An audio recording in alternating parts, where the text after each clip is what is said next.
Good morning, colleague.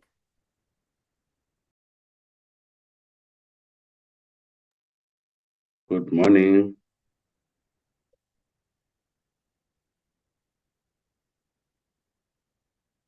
Good morning, Sarash. Good morning. I just want to test the presentation. Can I do so? Yes. Thank you. King, who's it?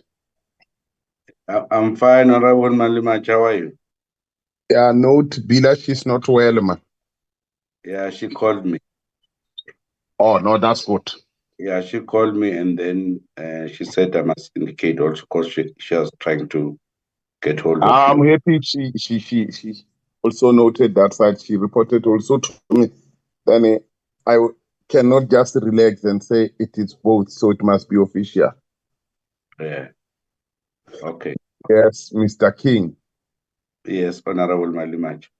So in your family, they just thought of all the names, or maybe they wanted to say King Solomon, then they forgot to finish it or complete it.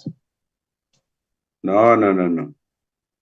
I was the first grandson, so they said the king is born in the family. King Bani. King Gunen. So why they are not saying you are King Kunene, not? It's like King is separate, Kunene is there. No. Yeah, but it's a good name. It's not complete. I hope you did not name Abachana such names. King, Prophet. King.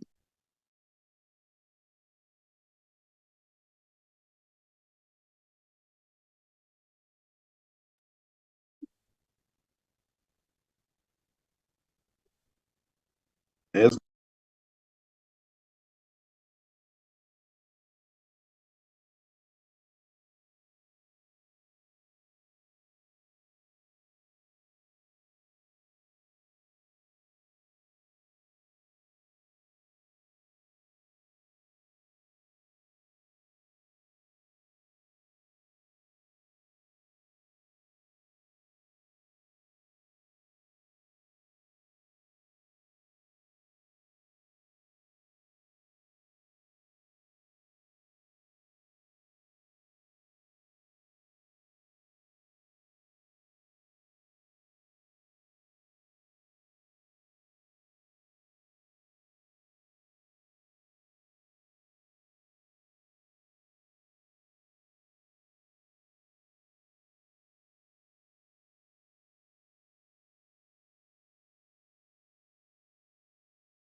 Recording in progress.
Good morning, honorable members of the Portfolio Committee of Small Business Development.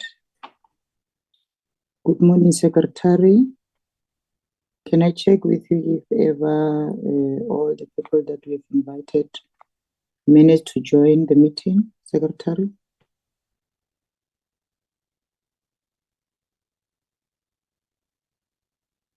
Good morning, Chairperson. Good morning, honorable members. Yes, Chairperson, they've been joining. We do have the delegation from the DTIC and also the delegation from COGTA.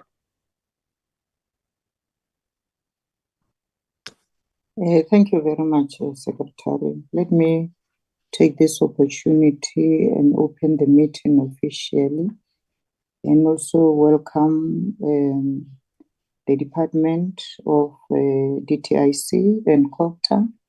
I'm sure they're being led by their ministers or deputy ministers. I see Dr. Namani Masemola from COGTA, who is the deputy minister.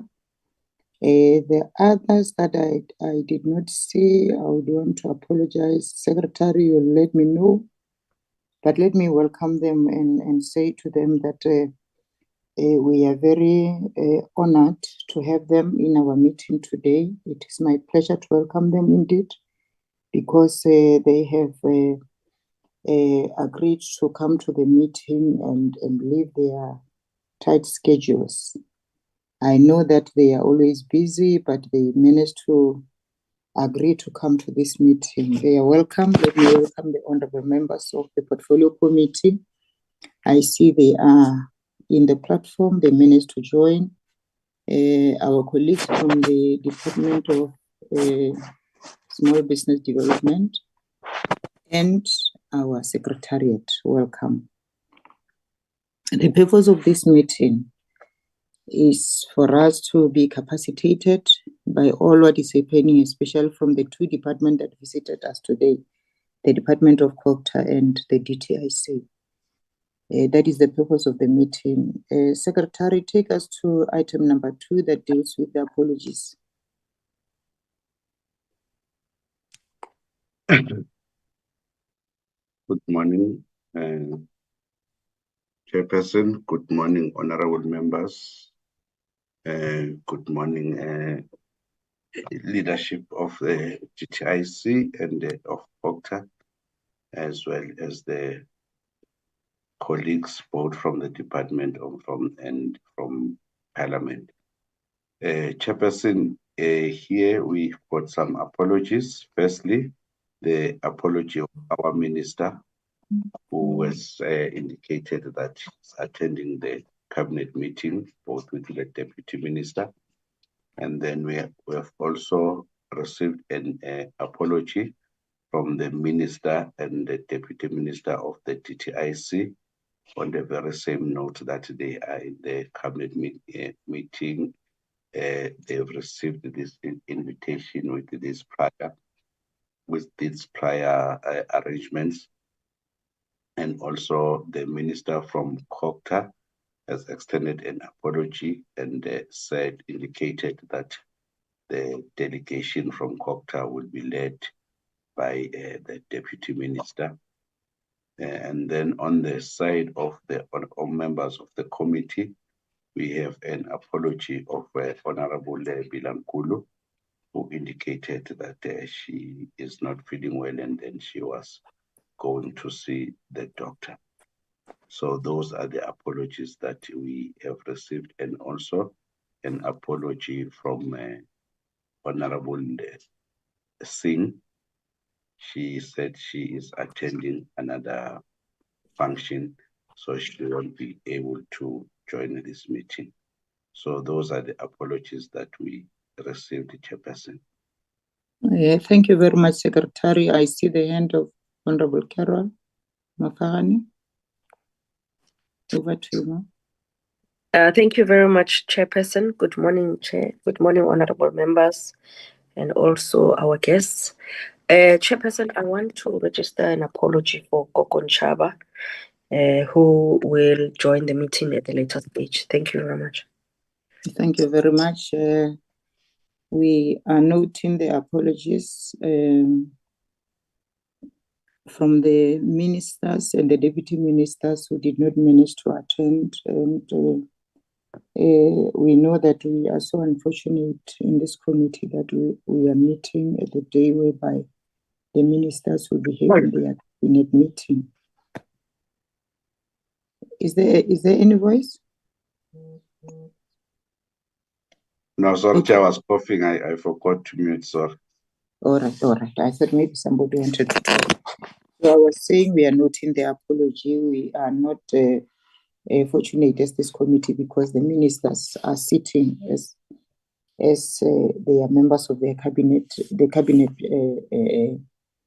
of the president. So always when we meet, we do have this apologies. But I want to say to Dr. Masemola, thank you very much for honoring this invitation. We really appreciate it. And we know that we were supposed to attend that site, but we chose Note me, Chair. I will note you, Honorable Babala will note you.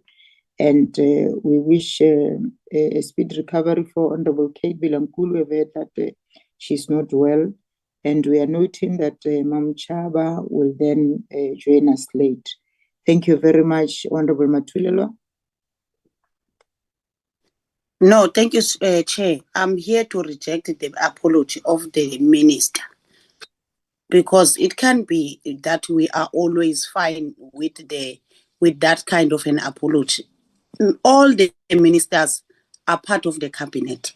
Not only Minister Stella Ndabeni is the part, and she is not even chairing that cabinet.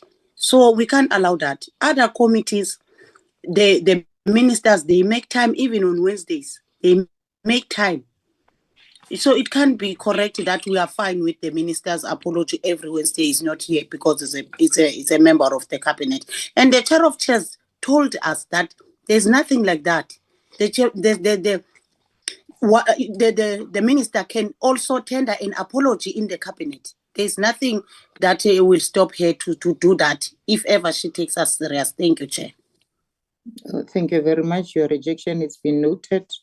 As I've said that we are welcoming the apologies. I, as the chairperson, welcome the apologies. Thank you very much, Honorable Matulelo. We are moving forward. We are now going to deal with the consideration and adoption of the meeting agenda. Can I see by a show of hand from the honorable members of the Portfolio Committee?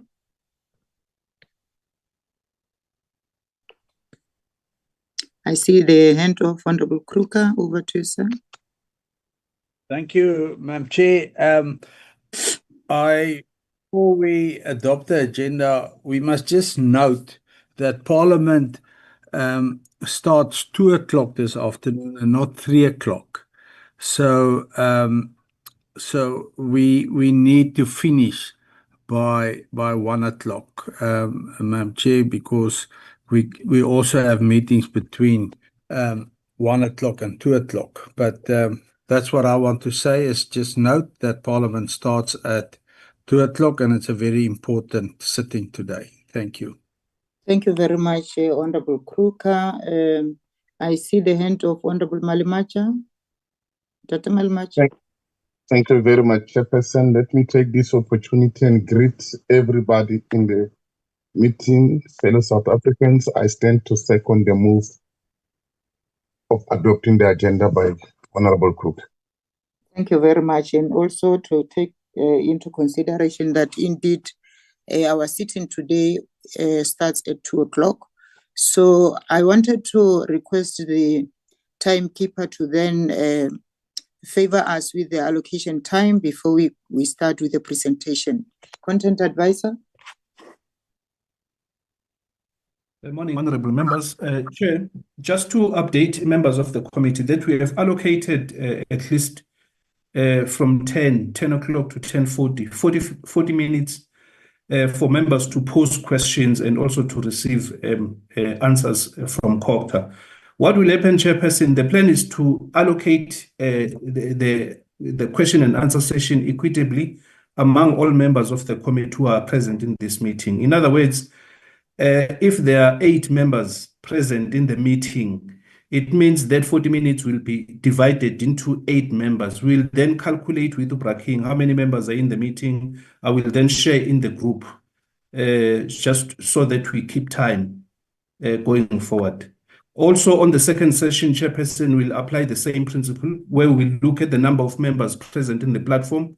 Then we'll allocate the minutes equitably according to the number of members present in the meeting. Thank you very much, Chair. Thank you very much. If you can allocate quickly before the members will then engage in the presentation, because today indeed we don't have much time. We have to finish off around 12:15, 1 o'clock. It's fine, Chairperson. Let's communicate via a WhatsApp group because by 10 o'clock, maybe the number of members currently present in the platform would have changed. So I will do it with Ubraking, then we'll communicate in the platform. Thank you. Thank you very much. We only have Honorable Nchaba who will join late. Maybe as you calculate the time, you can then include Nchaba so that we Thank you very much. I will do. Assist the honorable members with the time before we start with questioning and answering. Thank you very much. We are moving forward, honorable members. We are going to start with the Department of COGTA, led by our Dr. Dr. Masemola. Over to you, Dr. Masemola, our Deputy Minister. Yeah, no, thank you very much, Honorable Chairperson of the committee and members of the Portfolio Committee, my colleagues from the Department of Small Business present in the meeting as well. A very good morning to all of you this morning. I am with Mr. Rabutata, who's the one who is going to make a presentation, Honorable Chairperson.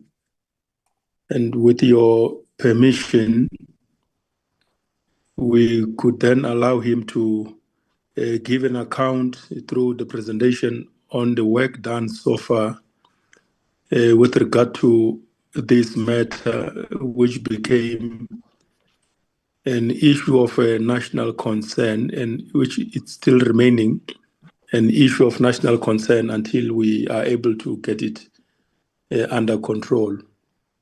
And to the extent that all of us have been on the ground throughout the country, working with many stakeholders, including working through municipalities and various stakeholders, the report will give an account on the work done in that regard. And of course, as well as the related challenges and difficulties that would require our collective management going forward in the interest of all our people in the country, precisely because of the devastating impact that we have seen handled, because it is about what our people consume on a daily basis in their various localities. And therefore, as government and the state, we have a primary responsibility to create those conditions conducive for our people to live better in their own social spaces. Without any waste of time, through your permission, Chair, we could then allow Ntatera Butata to take us through the report. Thank you very much, Honorable Chair. Thank you very much, Deputy Minister. Ntatera Butata, we are in your hands.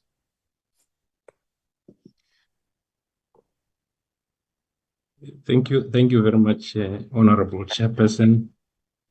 Let me start by greeting Honorable Minister Deputy Minister Dr. Masemola, the Honorable Chairperson of the Portfolio Committee, and all the members of the honorable members of the Portfolio Committee.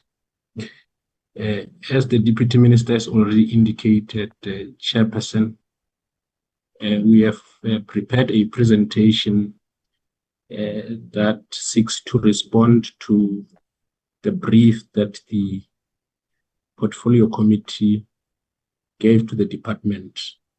But before I proceed with the presentation, Chairperson, I just want to establish whether the presentation is showing on your screen. It is showing, sir. You may continue.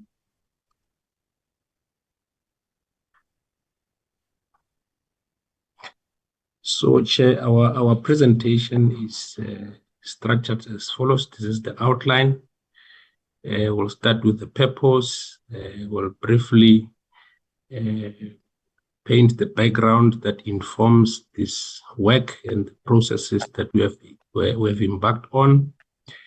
We will share progress with regard to registration, and also we'll deal with the proposals that would have been made by the Department of Small Business Development in the recent interministerial committee task team meeting that was held on the 22nd of October last month. We will also reflect on a process that again is undertaken by the Department of Small Business Development, which seeks to geomap the Spaza shops that are operating throughout the country. We will also deal with verification of businesses that are owned by foreign nationals. This is work in progress, and this work is led by the Department of Home Affairs.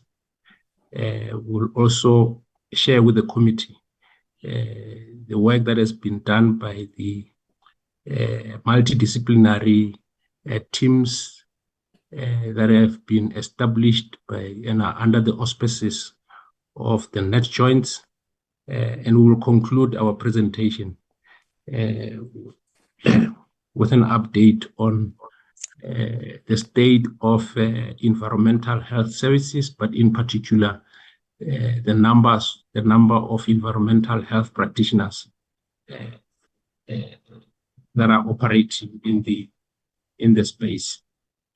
In terms of the purpose, Chair, we are here to brief the Portfolio Committee on small business with regard to progress made with regard to the interventions relating to the regulations of the Spaza shops throughout the country.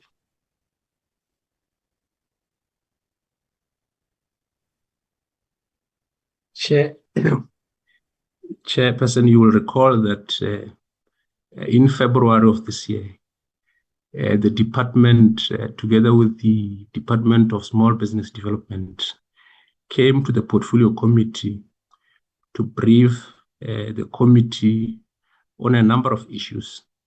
These issues related to, firstly, the registration of Spaza shop and issuing of licenses and permit at the time.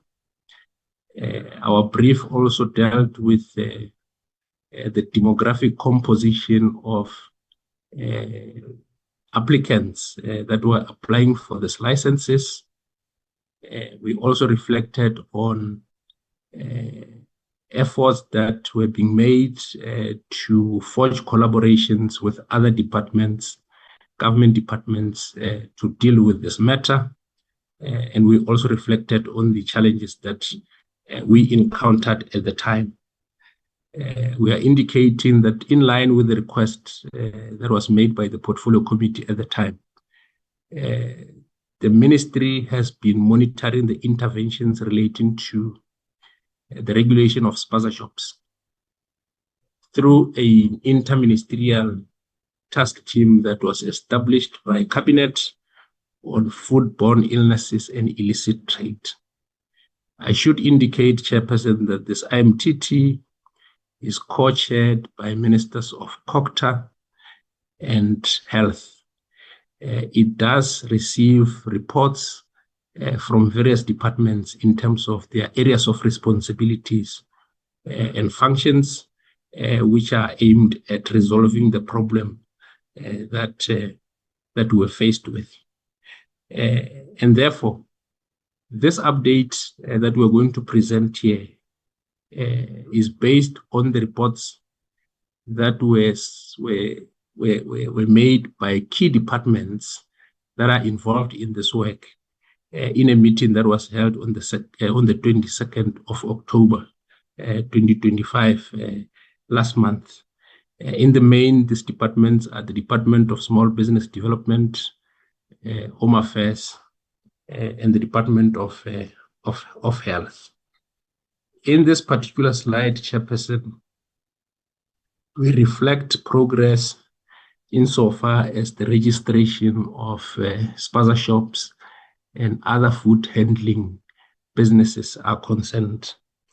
You would see in the table that is reflected here that with regard to number of applications received between the 1st of July to the 30th of September 2025, which was the end of the reporting period, there were 82,924 applications that were lodged.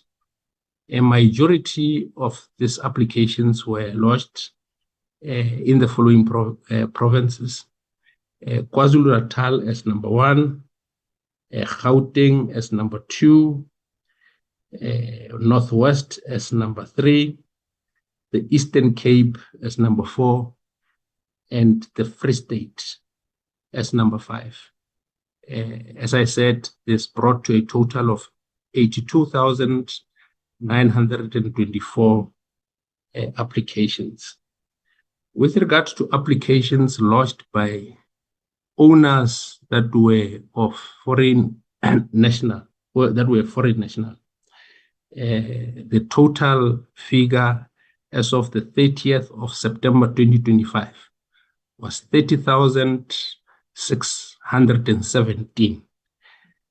The majority of these applications came from the following provinces: KwaZulu-Natal as number 1 with 7,836, followed by the Free State with 5,528, and then Gauteng with 4,933, and the Eastern Cape with 4,002. I beg your pardon. Followed by followed by the Eastern Cape with 4,289. That brought to a total of, as I said, just over 30,000 of applications that were lodged by foreign nationals. Of the 82,924 applications that were lodged, 15,000 were approved between the period 1 July to 30 September. And a majority of these applications that were approved came in the main from the following provinces: Limpopo, KwaZulu-Natal, Western Cape, and the Eastern Cape. Of these approved application forms, as you would see in the last column, 2,586 were applications where an applicant would have been a foreign national. And the majority of this share came from the Eastern Cape, KwaZulu-Natal, and in the Western Cape. So this is a snapshot of the progress with regard to the registration of Spaza shops. In this particular slide, Chair, we make a number of observations. The first observation that we are making is that when we compare the numbers that we had in February and the numbers that we had in June and the numbers that we had in September at the end of the last reporting period, there would have been no significant increase in the number of new registration. And there would have neither been an increase in the number of approved certificates, either certificates of acceptability, permits, or licenses. This could have been due to a number of problems. Firstly, we note that many municipalities are still processing business license applications manually, and therefore this would have taken more time than necessary. Secondly, that the business application process has to go through various departments or units in municipalities before they are finally approved. And it often takes time and can be costly. We get these reasons from engagements that we have with provinces and municipalities on a regular basis as we engage them with a view of collating this information. There is also an issue about lack of sufficient administrative capacity, whereby many municipalities do not have sufficient numbers in terms of business licensing officials, and most importantly, environmental health practitioners that are critical in this process. The last point that we are making in the slide, Chair, is that given that the Business License Act requires that a license can only be issued when the health and spatial planning requirements would have been met, it is clear that most municipalities are constrained, and the fact that local municipalities where this operations or business take place rely on environmental health practitioners that are based at a district level.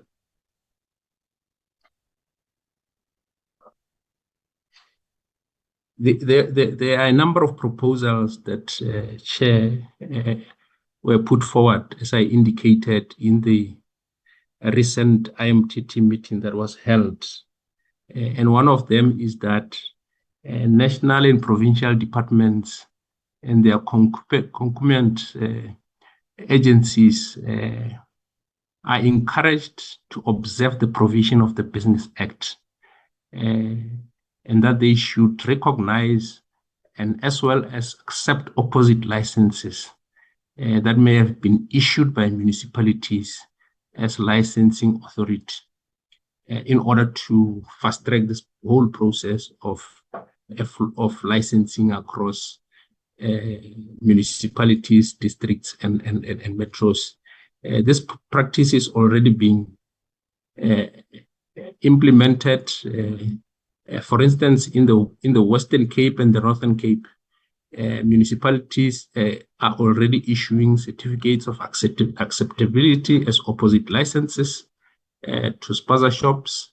In the Free State, Eastern Cape, KwaZulu-Natal, Limpopo, and Mpumalanga, municipalities do issue trading permits as alternate or opposite licenses, and Gauteng and West and the Northwest municipalities are issued with business licenses.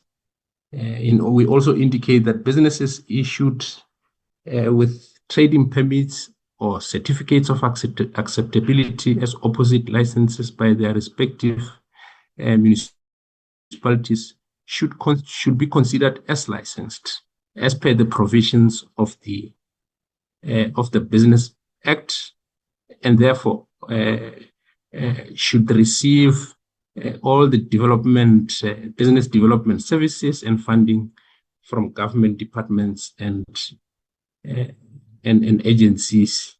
And the last point that we are making in this particular slide is that the Department of Small Business Development continues to roll out workshops through the Business Efficiency and the Red Tape Reduction Unit to guide and assist both provinces and municipalities to adopt and deploy electronic licensing systems. With regards to progress in respect of geomapping of Spaza shops throughout the country, the report that was provided by the Department of Small Business Development indicated that between April and October, about almost 5,000 informal businesses across the different settlement typologies, urban, peri-urban, and rural context were verified and geomapped after the induction and training of business regulations officers throughout the country, and a consolidated database that combined data received from the DSBD Connect and municipal databases was matched, which brought to a total of 14,060 businesses being geomapped. This process was driven by the regional and local economic development team and the 52 business regulations officers and the 9 assistant directors that were employed by the Department of Small Business Development. Of concern is that the contracts of this some of these business regulations officers came to an end on the 15th of September 2025, with 5 of this business regulations officers contracts expected to end at the end of November 2025.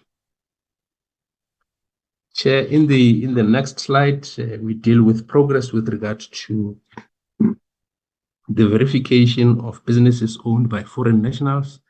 I've already indicated that this is work in progress, but the report that we have now is that the Department of Home Affairs conducted 2,773 business inspections in the 10 selected sectors, which of course include the Spaza shop sector. Additional to this, between April and September 2025, DHA participated in 1,379 joint stakeholder business inspections and operations. These are joint operations conducted by the South African Police Service, the Department of Labor, municipalities, and the Department of Environmental Affairs. The Chair, in the slide, we deal with progress with regard to inspections that are conducted in informal businesses. I indicated earlier that this work is under the auspices of the net joints. As you would see in the slides, in this particular slide and the pie chart, between December and the end of September, December 2024 and the end of September 2025, about 26,388 inspections would have been conducted throughout the country.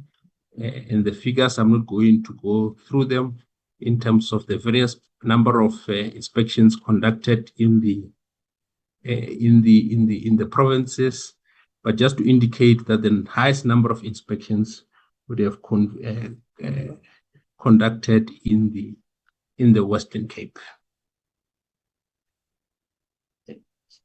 Here in this slide, we reflect the status of environmental health services, but importantly, the number of environmental health practitioners that are operating in municipalities. The first point that we make here is that for every 10,000 population, you need one environmental health practitioner. So for a country such as ours, which has got a population of just over 62 million, you need about 6,201 environmental health practitioners.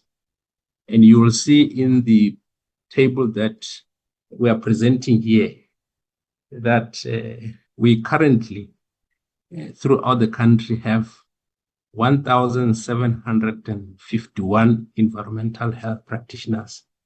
And the deficit or the shortage is 4,450. This is one of the areas of serious concern, Chairperson, because environmental health practitioners are very critical in this process. The next 2 to 3 slides that follow this particular one, which looks very busy, Chair, is a big breakdown of the environmental health practitioners that you find in the various provinces, in the various districts, and the shortage thereof. So I'm not going to go through the slides, but just to indicate that there is a serious shortage of environmental health practitioners. So before business permits are issued, before certificates of acceptability are issued, and before business licenses are issued, an environmental health practitioner should have visited a particular outlet. So you can see the challenge that we are having throughout the country. This slide still reflects, Chair, the breakdown of environmental health practitioners that we have in the various provinces and districts, and the shortage thereof. This is a matter that the interministerial task team on foodborne illnesses has been seized with and continues to engage with. And there is a joint process led by the Department of Health and the Department of Cooperative Governance that seeks to find ways and means to address this particular issue. One of the things that has already happened is that a joint circular has been issued by the Directors General of Health and the in cooperative governance, addressed to all municipal managers in both district and metropolitan municipalities, advising them that they must prioritize the employment of environmental health practitioners in their municipality. But there is also another process that was initiated in January, where the Department of Health wrote to the National Treasury requesting allocation in the 2025-2026 financial year to appoint 520 environmental health practitioners, where, if approved, 10 environmental practitioners would have been assigned to 52 district and metropolitan municipalities. Unfortunately, this was not approved because this was tabled during, this was an in-year request, and that there was no money available. And also there was a view that the Department of Health could not manage funding and appointment of these environmental health practitioners simply because this function has been officially delegated to district and metropolitan municipalities. So it's a municipal function, and that is already funded through the local government equitable share, and also partly by the revenue that municipalities on their own generate. And in the equitable share, 2.9 billion was allocated for the 24-25 financial year. Sure, Chair, that simply concludes our input with regard to this particular report, and we request that the Portfolio Committee on Small Business notes progress on the interventions relating to the regulations of Spaza shops. Thank you very much, Chair. Let me hand over back to Deputy Minister Dr. Masemola. Thank you very much, Chair. Thank you, DP.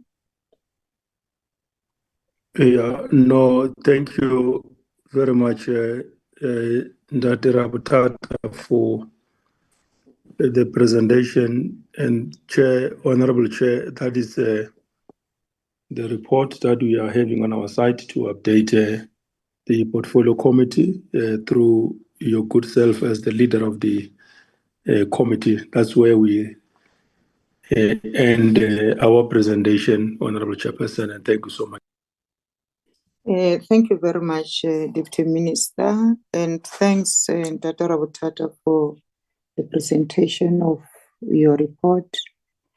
I'm going to request the honorable members to know that they are going to have 5 minutes of their interrogation of this presentation by our Department of COGTA. I'll notice the hands if ever honorable members want to take part. I see Honorable Sarah Singh is in the meeting. You're welcome, Ma, and your apology were accepted. We are going to start with the Honorable Kruka, then followed Honorable Ratongoveni, Honorable Hazel Mbele, Honorable Balungile, will be the fourth one. Honorable Mafarani. In that order, as you are still waiting for the others to raise their hands. And Honorable Matulela wrote a WhatsApp message that she wants to speak. You are noted, Honorable Member. Let me start with the Honorable Kruger. Over to you, sir. Thank you, Madam Chair, and good morning to all the colleagues and everybody present in the meeting, the departments as well.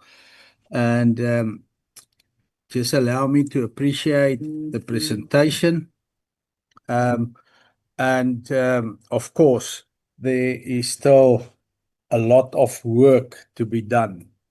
Madam Chair, I can just ask the doctor to go to slide 5, if it's possible. And I hope the noise outside my house is not too disturbing. We only hear your voice, sir. We don't hear any other voice. It's good, and I'm very sorry about the video. My link is not 100%. Slide 5. There you are. Ma'am Chair, and this is very concerning and worrying. If I look at the totals, and I hope I'm correct when I say that at the end of the day, our total applications, we need to subtract the 30,000 from the 82. So there was then roughly 52,000 applicants. How can I say applicants that qualify for this, this assistance? So if I'm correct, and only 15,000 of that 52,000 was approved, then then municipalities and the departments sit with a 28% success rate. Madam Chair, this is totally unacceptable. We can't have a 20% success rate. This is process that helped our informal businesses, supposed to help our informal businesses. It was announced long ago, and everybody was very excited about it. And we need to bring this informal sector, business sector. We need to do much better than this. And I understand the reasons. I mean, the presentation gave us a lot of excuses, and one of it is, of course, what you might call it, the capacity of municipalities. But, Madam Chair, if the capacity of the municipalities is on a state that it is, and we can easily, just using these figures, we can say the state of the municipality assisting small businesses is 28%. Then the Small Business Act will never work. And that is where my problems start. Apart from the fact that we don't, we ignore our Spaza shop, and they're busy dying, they're busy closing their doors, and in our townships, in our rural areas, Spaza shops is of utmost importance, because it's part of job creation. I heard a professor once said that our unemployment rate is not that high because we don't take our informal sector into account, the owners of informal businesses. So Spaza shop are job creators. And I don't want to go to the foreign or undocumented foreign nationals now. The Business Act is supposed to sort that out. Business License Act. But if there's no capacity of the municipalities, then we won't be able to solve this problem. The problem is then just a paper exercise. We're going to still work very hard on the business licensing bill. But if I look at the statistics, it will never work because there's no money, and it seems like there's no will of municipalities to make this work. So the question I want to ask the doctor, what is the plan? What are we going to do about it? Because if they don't receive money, extra money, what are we going to do? Is it an attitude problem of municipality workers? Is it a money problem? What is it? Because as I see, the money, the business license bill is not funded, and if it's not funded, it will be a disaster from the start. Thank you, Chair. And your time has expired. Thank you very much, Honorable Ratongo Beni. Thank you very much, Chairperson. Good morning to all of the colleagues who have presented. I think we want to note the presentation, of course, with very strong alarm. I do agree with what Honorable Kruger just said. It's very alarming the rate at which we are able to process these licenses. And of course, it's important what the sector actually means to our society, particularly to our township and rural communities. I think I have just maybe one or two pointed questions, Chairperson. The first one is with the foreign national Spaza shops that have been registered, can we get an indication when it says foreign-owned Spaza shops, what does that mean? Does that mean that that we have the phenomenon of fronting, where people are using themselves as registering on behalf of foreign nationals?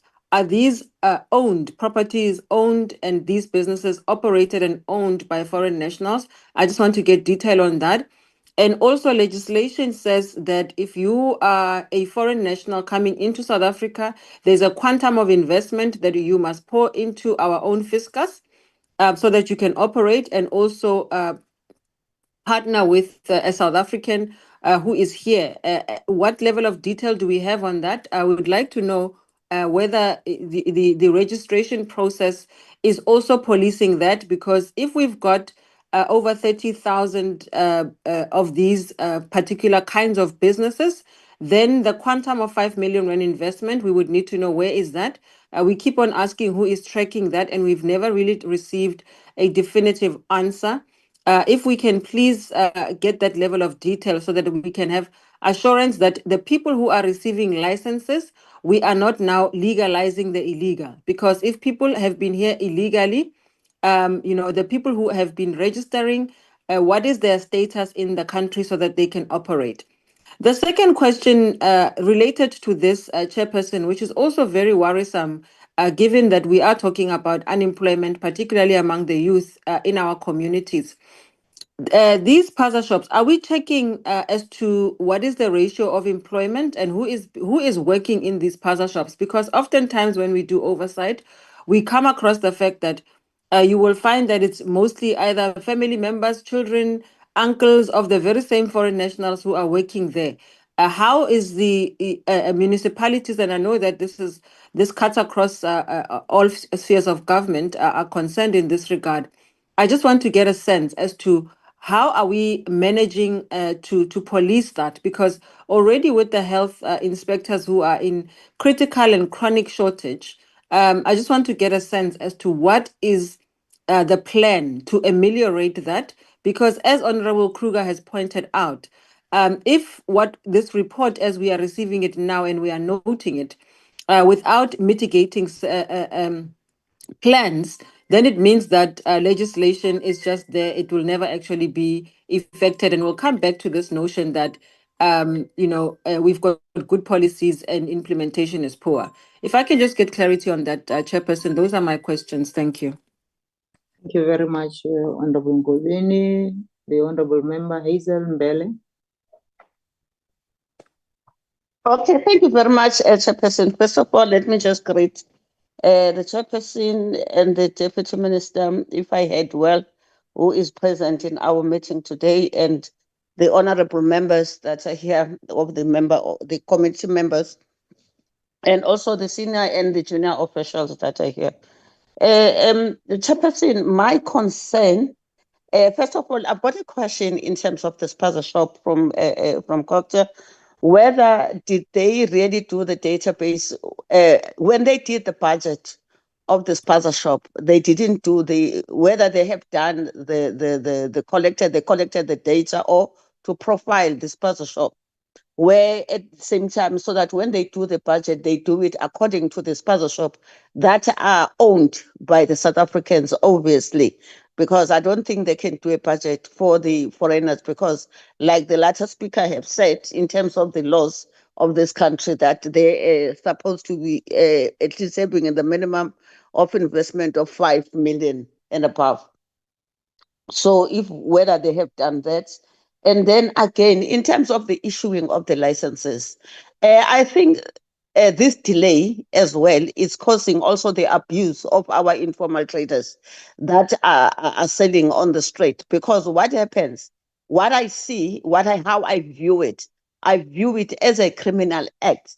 You see, when you find the person that doesn't have a license on the street selling the food, or selling some fruits or whatever that item they are selling. Those people, they are selling because they know that there's nobody that is working at home. They are creating a job for themselves so that they can be able to sustain their families. Now, instead of giving those people the notice, and then they just take their items that they are selling. Remember, they bought those things, and then now they are selling them so that they can get a little bit of a profit. Now, that criminality of taking their stuff, I see it very, very, very, very wrong. Maybe those are the things that maybe COGTA will need to rectify. It is not fair. You can't take somebody's item. Whereas in other businesses, when you go to the shops, other businesses, those things are not practiced. And even with the big businesses, for that matter, even when the inspection is conducted, they don't take their items. They don't close their businesses. They only, I don't remember when were their businesses, but they don't comply. Now, you take for a very, umuntu oyihluphekelayo osemgwaqweni oyizamelayo impilo, uzomthathela izinto zakhe. Lokho, it's a criminal act as far as I'm concerned. And then the other thing, ngifuna uku-add kule ndaba le yama-foreign national ukuthi ilokhunjana i-registration le yama-foreign spazas niyenza because you are collecting a data, or you want to know how many, because they are not supposed to be operating in the spaza shop, to be honest. So now, if you include them as what? So that is another thing ebengifuna ukuyitheka. Bese ngiza kweyokugcina-ke, Chairperson, in terms of age group. I don't know, when we do our empowerment or development, can we have a discussion between the youth and those that are the youth who are going for ukhula babe badala? Unfortunately, your time has expired. Oh, my time is over. Okay, yeah, can we also close that gap? Maybe I will raise it to the other meeting. Thank you very much, Chairperson. Thank you very much, Honorable Sako. Thank you very much, Chair. Good morning to you, let me save my time, and everyone in the meeting. Chair, I've got just few things, 2 or 3. One, I think the biggest problem that we have, DM, is that municipalities, unfortunately, are not willing to invest in their LEDs unit. Because I think now we arrived in a point where we have to agree that municipalities will not have capacity to manage this function anytime soon. Now, how do we then move trying to find a solution, because municipalities on their own will not manage to have a capacity, not anytime soon. I think the other thing that is critical that unfortunately at this point cannot be compromised is the issue of health practitioners. And unfortunately, without them, the process, of course, will stuck and will seem tedious because there is no capacity in that element. That is why I don't understand when National Treasurer says that is a function of municipalities. It's okay, it is. But now how do we then assist the situation, trying to mitigate that? Because municipalities on their own will, of course, have one to service the entire municipality in a reality world. That is not practical in municipalities where maybe there are more than 30 wards where they have to provide services.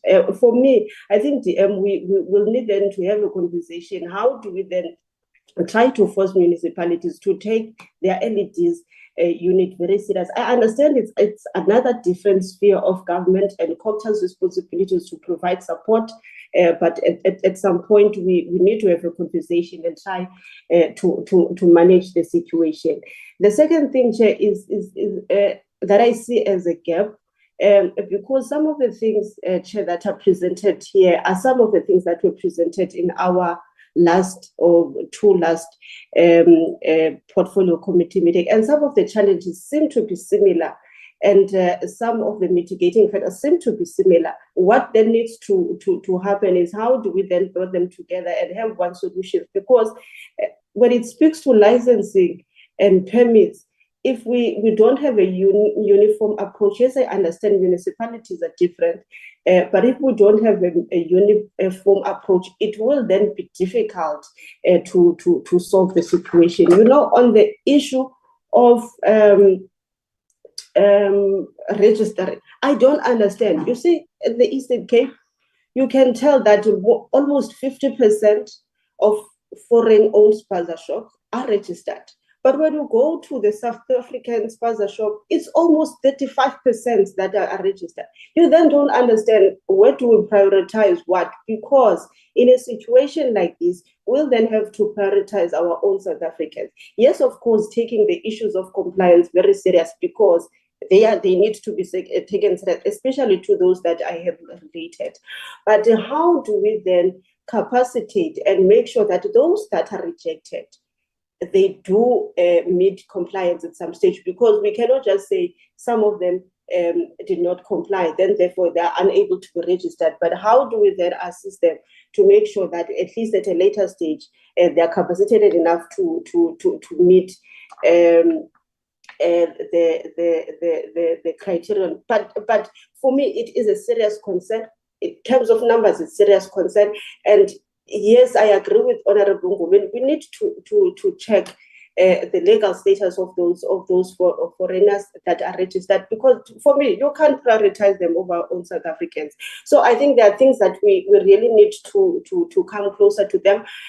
But other than that, Chair, I also note the presentation. Thank you very much. Thank you very much, Honorable Sapo. You were right on time. Time expire now. Thank you, Honorable Mafagani. Over to you, ma'am. Thank you, Chair. I will be very quick. I've got one or two questions to ask the department. I've just asked them to go to slide 5. And my question is, given that immigrants make up only 3.9% of South Africans' population, how does the COGTA explain the disproportionate high share of approved business registration by foreign nationals, such as 48% in the Eastern Cape and 28% in the Western Cape, compared to the local applicants? And number 2, I'm going to ask is, what is the nature of the intergovernmental relationship between NEF and departments, such as Health, COGTA, and Home Affairs? The reason I'm asking is that once the inspections are conducted, and once an inspector has conducted this inspection and has found that there is no compliance, specifically in terms of documents, the business operator is undocumented foreign national. Does the NEF then, or does the inspector then engage other departments to assist with enforcement and possible closure? Because we are not seeing any closures of Spaza shops. For someone who's in the location, there are Spaza shops that we know owners are not compliant. They live in that garage, they bath in that garage and all of that. But we are not seeing any closure. We are not seeing the department enforcing. So that's what I want to know. Do you guys have relationships with all these departments? Thank you very much. Thank you. Thank you very much, Honorable Mafagane. The Honorable Matulelo. Thank you very much, Chair. It's Honorable Babalo Matulelwa, deployed by the EFF. According to the department's own figures, more than 30,000 of the applicants received were from foreign nationals. In provinces as Baliwe, Eastern Cape, KwaZulu-Natal, and Gauteng, foreign nationals constitute nearly half of applicants. This highlights the ongoing displacement of South African informal traders, especially youth and women who lack financial and infrastructural support to compete. We reiterate our position that government must prioritize the empowerment and the protection of South African citizens in the informal economy. Regulation must not become a tool to legitimize foreign dominance, but rather a means to restore local participation and ownership. The presentation reflects poor coordination between the Department of Small Business, COGTA, Home Affairs, Health, and municipalities.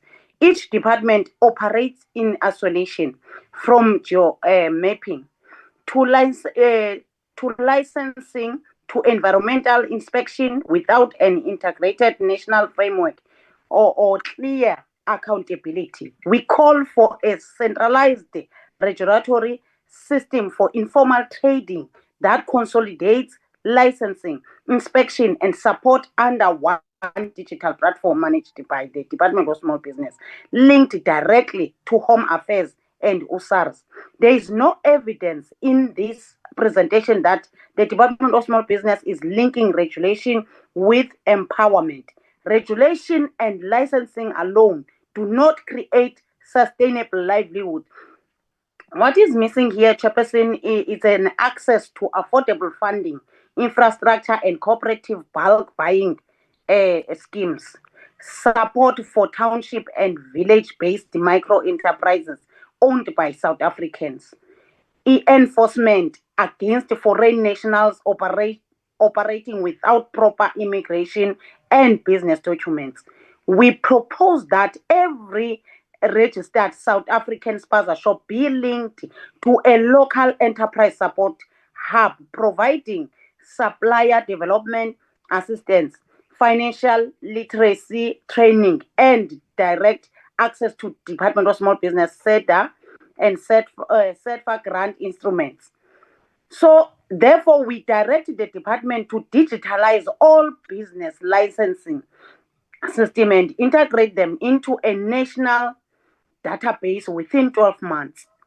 Prioritize South African-owned Spaza shops for funding, training, and development support. Establish an enforcement task team with Home Affairs, SAPS, and Labor to inspect compliance of foreign-owned Spaza shops. Ring-fence municipal funding for environmental health practitioners. Link regulatory compliance to empowerment, not just control through a department, small business led in township enterprise support initiatives, provide quarterly progress reports with measurable impact indicators, not just e-administration updates. Chairperson, our people across the country, more especially those who are in Gauteng, KZN and Eastern Cape, they are being abused by these municipalities. COGTA makangenelele, Chair, because asikwazi unyamezela lento yoba abantu bakuthi, more especially abazi-chef abasebenza ngebhizinesi yokupheka, bayabasokolisa ukufumana i-license, bayabasokolisa ukufumana ii-documents ezifunwayo for refunding, ezifunwayo for uku-operate. Kodwa ngabo namhlanje basixelela uba they prioritized foreign national. My heart is very, very, very painful, Chairperson, because we've been crying out on this, and COGTA, we did call COGTA to come before this portfolio committee and account, but still, even today, the status has not changed. They still have their foreign national priorities. Iba ilonto leyo bayenziswa yintoni, Chairperson? Nathi asas, we need answers. Yeah, I think they are in a position to answer us. Thank you, Chairperson. Thank you. Thank you very much. Honorable Malimacha. Thank you very much, Chair. Good morning to everybody on the platform. A few things, Chair. After the rejection of the proposal by Interministerial Committee to the adjustment to try and deal with the low number of health inspectors, what measures has Collective thought of to improve that? Because it is quite clear that even listening to this engagement, it's so clear that no one is willing to throw anyone under the bus on the basis that it is an obvious factor that what we are having to match the task in terms of dealing with inspection of this food, we don't have enough food soldiers on the ground. Therefore, without taking this matter to one single department, as it is approached in a form of interministerial, what measures have you done up to so far, collectively so, to try and pursue the National Treasurer to reconsider their decision? Because it's a health hazard matter, this one. It's not just something that can pass, because it will be very dangerous for us to operate like fire extinguisher. When there's a problem, all of us, we jump, we go. When that problem nose diving, we wait, and it comes like a wave, if not wave such as the COVID. But there have been signs that says this must be done so to prevent that. As you said correctly so, Doctor, that this is a national matter. The last one will be you will remember that around September, October 2025, the Department of Home Affairs conducted plus minus 2,773 business inspection across 10 sectors. That includes Spaza shop sector. During the same time, if not period, the department also participated in 1,379 joint stakeholder inspection and operation collaboration with SAPS. You'll remember that. The Department of Labor, municipalities, and the Department of Environmental Affairs. This intervention aimed to promote compliance with regulatory requirements, improve business formations, and enhance oversight across key sectors of the economy. Given the scale of this inspection and the involvement of multiple scales, what coordinated measures is COGTA implementing with Home Affairs and other relevant departments to ensure that such inspections and operation not only support compliance and business formation, particularly for Spaza shops, but also minimize disruption to formal business operation? You see, that is key, formal business operation. And how is the department monitoring and evaluating the effectiveness and impact of this intervention on local economic development. As I learned, thank you very much for this session. Indeed, we are better people as compared to before we start this meeting. It's very informative. One can say a lot has been said, and we also appreciate your efforts in dealing with this matter nationally. Thank you so much. Thank you very much, Dr. Malumacha. Dr. Rautato, if you can take me to the slide that talks to the environmental health practitioners shortage. I want us to talk about that slide. Thank you very much, Chairperson. I'm no longer allowed to share here. If I can be given the rights. Okay. Secretary?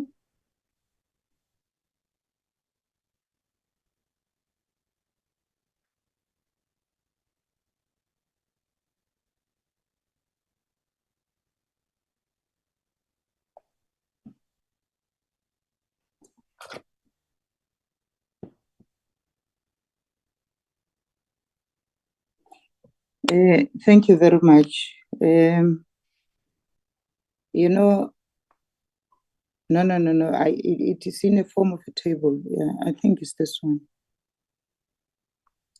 Allow me to thank the honorable members for raising their questions.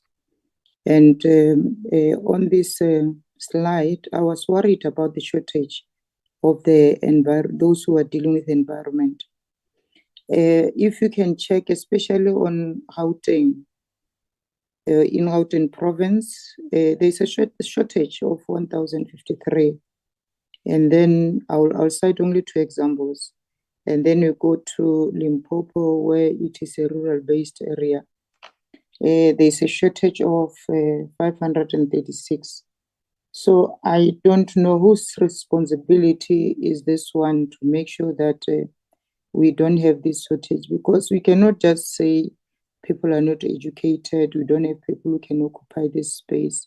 If you can assist me with the solution as to how can we then end up resolving this issue, or how as the department we try to deal with it. If we check on the population, we really don't deserve to have this type of shortage.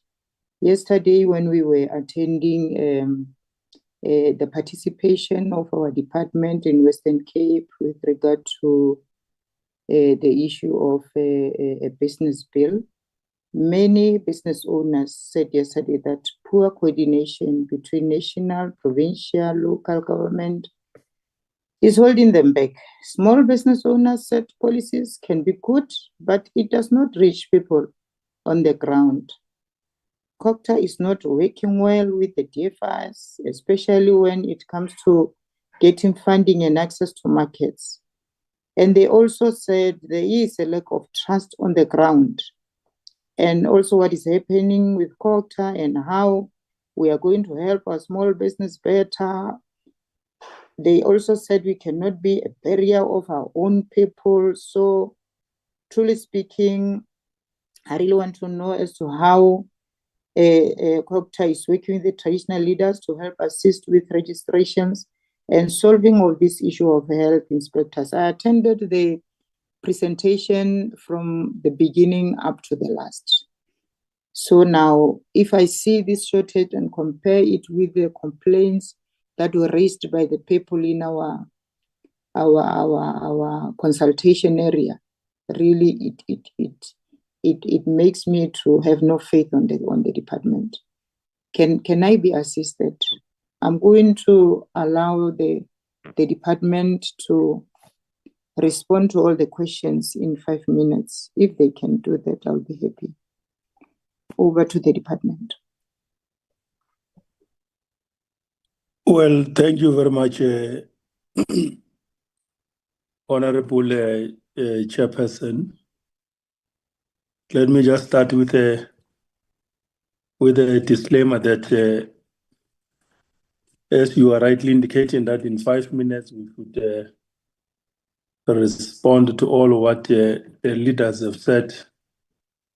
We will try, and mindful of the fact that we probably might not be able to cover almost everything in 5 minutes, but be that as it may, we will continue to have platforms to share views and probably count on the work that we continue to do. Firstly, let me appreciate and acknowledge all what has been said by honorable members, their concerns, their advices, and of course, as well as their proposals on how best we could manage some of these issues.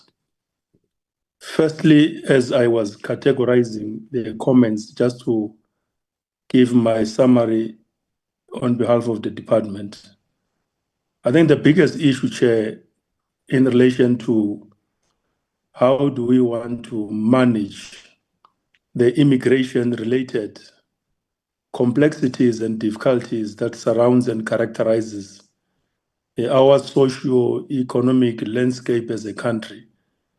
That is the biggest issue that honorable members of this committee should be able to lift it, because the immigration regime of our country, as it relates to the rules, the laws, the policies, on how do we deal with a variety of permission and allowance of colleagues of foreign identity to be able to find either residence, citizenship, asylum seekers, or any other form of their presence in the country. It should be based on a very well-oiled immigration regime that deals with all these issues. And understandably, if by now that point and that part was well managed, issues of their social integration, issues of their economic interest, and the extent to which they access public services would not be a bigger issue to a point where honorable members are actually raising this particular matter. Now, it means, therefore, Honorable Chairperson, that through the interministerial committee that we have, as we continue to grapple with these matters, powers and functions and responsibilities on how do we heighten our work in bringing stability in this area of national concern is not a singular mandate, it's a collective responsibility. And therefore, understandably also on our part could be that your portfolio committee, Honorable Chair, may as well seek to have an inter-portfolio committee with other committees so that we can have the same frequency of appreciating the systems integration or systems divergence and the extent to which they are confluence as we manage this matter empowers the state to deal with this bigger issue that is confronting us at the moment. That's one thing that I wanted to talk about very broadly, because it is at the core, at the center of many other related issues that are actually indicated technically in terms of some aspects of the report. The second fundamental point for me, Chair, is that we need to, and probably, as I say, out of that committee meeting, we may then have to be very clear on how do we deal with issues relating to a township and as well as rural economy. And to the extent that members of the portfolio committee have raised concerns out of what they know from their own localities, how Spaza shops have been subjected to either constraints in municipalities or been supported, it's a very serious issue that requires the extent to which, as we handle these matters, related departments within the confines of the available systems of government, how do we make sure that the regulations, the systems that we put basically supports what we actually have in our own communities through a very systematic rules-based procedures and guidelines and regulations in supporting our local business people. For them to be able to get that support that they so much require from their own government, so that these matters can be well articulated, can be well supported without any serious matter. Importantly, Chair, with regard to the capacity of the municipalities to basically have environmental health inspectors, as the report indicates very clear that it is a function which was decentralized by the Department of Health early 2000 to district municipalities and as well as metropolitan municipalities. And I think over years, when municipalities were basically in their own understanding and workings, probably focusing on issues of water, electricity, roads, and other related matters, the issue of environmental health services did not necessarily get the actual, support from a resource point of view and also human resource development in terms of recruitment, selection, and appointment. And unfortunately, this national problem caught up with us,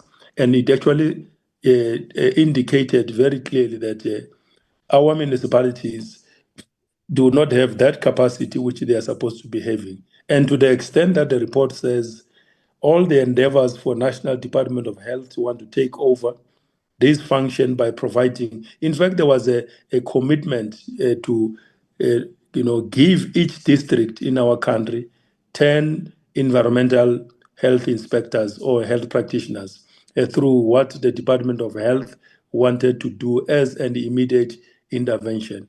And mindful of the responses from the National Treasury, it goes back to us as COGTA, but working together within the Interministerial Committee to say, we have to, as I respond to what are the things that we are doing at the moment to rebuild that capacity. In the absence of the funding immediately to deal with this matter, we are engaging all our district municipalities because that is where the capacity is supposed to be assembled, so that in their organizational reviews and as well as rebuilding of their capacities, these function cannot be undermined because it has been decentralized. It's supposed to be well, performed without any failure, so that these problems are able to have on-site capacity in their offices to be able to deal with them. So there is a process through engagement with our municipalities, and also we're engaging with SALGA, so that at different levels of our engagement with municipalities, this point is very clear to them that we cannot have functions assigned to us and those functions are not performed in terms of the systems as they are supposed to be dealing with them. And this also takes us to the second point, which honorable members are actually raising very serious concerns about. And this is about the capacity of the local economic development in municipalities. Very honestly, many of our municipalities, both districts and locals throughout the country, their LED capacities is not as where it is supposed to be. And understandably, this requires, and that's where interministerial collaboration becomes extremely important, because they've got to find a way through our economic cluster and your department, Honorable Chairperson, in particular, to also be working very closely with all of us through the IMC, so that this pillar on local economic development in municipalities, because understandably as things stand for now, municipalities are focusing on other pillars of their own system more than the attention they receive. Those pillars of their systems is not the same. Service delivery is what they are actually putting top on their work. Issues of institutional capacity and challenges related thereto, they are focusing on those matters. Issues of governance, finances. Now, LED, as part of our endeavor to deal with matters of economic development of the Republic, local economic development becomes very key, to the extent members have described on how are we supposed to be able to build that required capacity, so that from administrative systems of municipalities in terms of the Business Licensing Act, registration capacity and other related matters are able to to be performed with ease. So that area of work, and that is the reason why, Chair, for instance, you do not have a well-defined rural and township economies of our own in some of our municipalities. And we are continuing to encourage them to convene those proper political, community-based and broad discussions on how do we focus our discussions in a particular locality to give priority to village and township economies so that the efforts of government from all systems that are at play could be aligned properly in terms of their impact and focus in some of those issues. And obviously, this issue of the foodborne illnesses and the related difficulties thereof have exposed the limitations on some of those realities, which we've got to work very hard so that collectively we can be able to working together with the Department of Home Affairs as they grapple with the complexities of that space. The departments that are responsible for monitoring of some of the policies, as honorable members have said, that there is a policy that says a foreign national must have 10 million rands on site to be able to do business. So obviously, those are functions assigned to various sides of the public service and administration. And to the extent that they have been monitored, it can not only be a responsibility of COGTA, most probably, to check whether this person has got that or not. But as I said, LED as a component that deals with those matters of the economy, they are referred to a particular responsible cluster that deals with matters of the economy. So for me, I would propose, Chair, that this report does to a large extent give us an understanding as to where things are at the moment and the capacities that are there in municipalities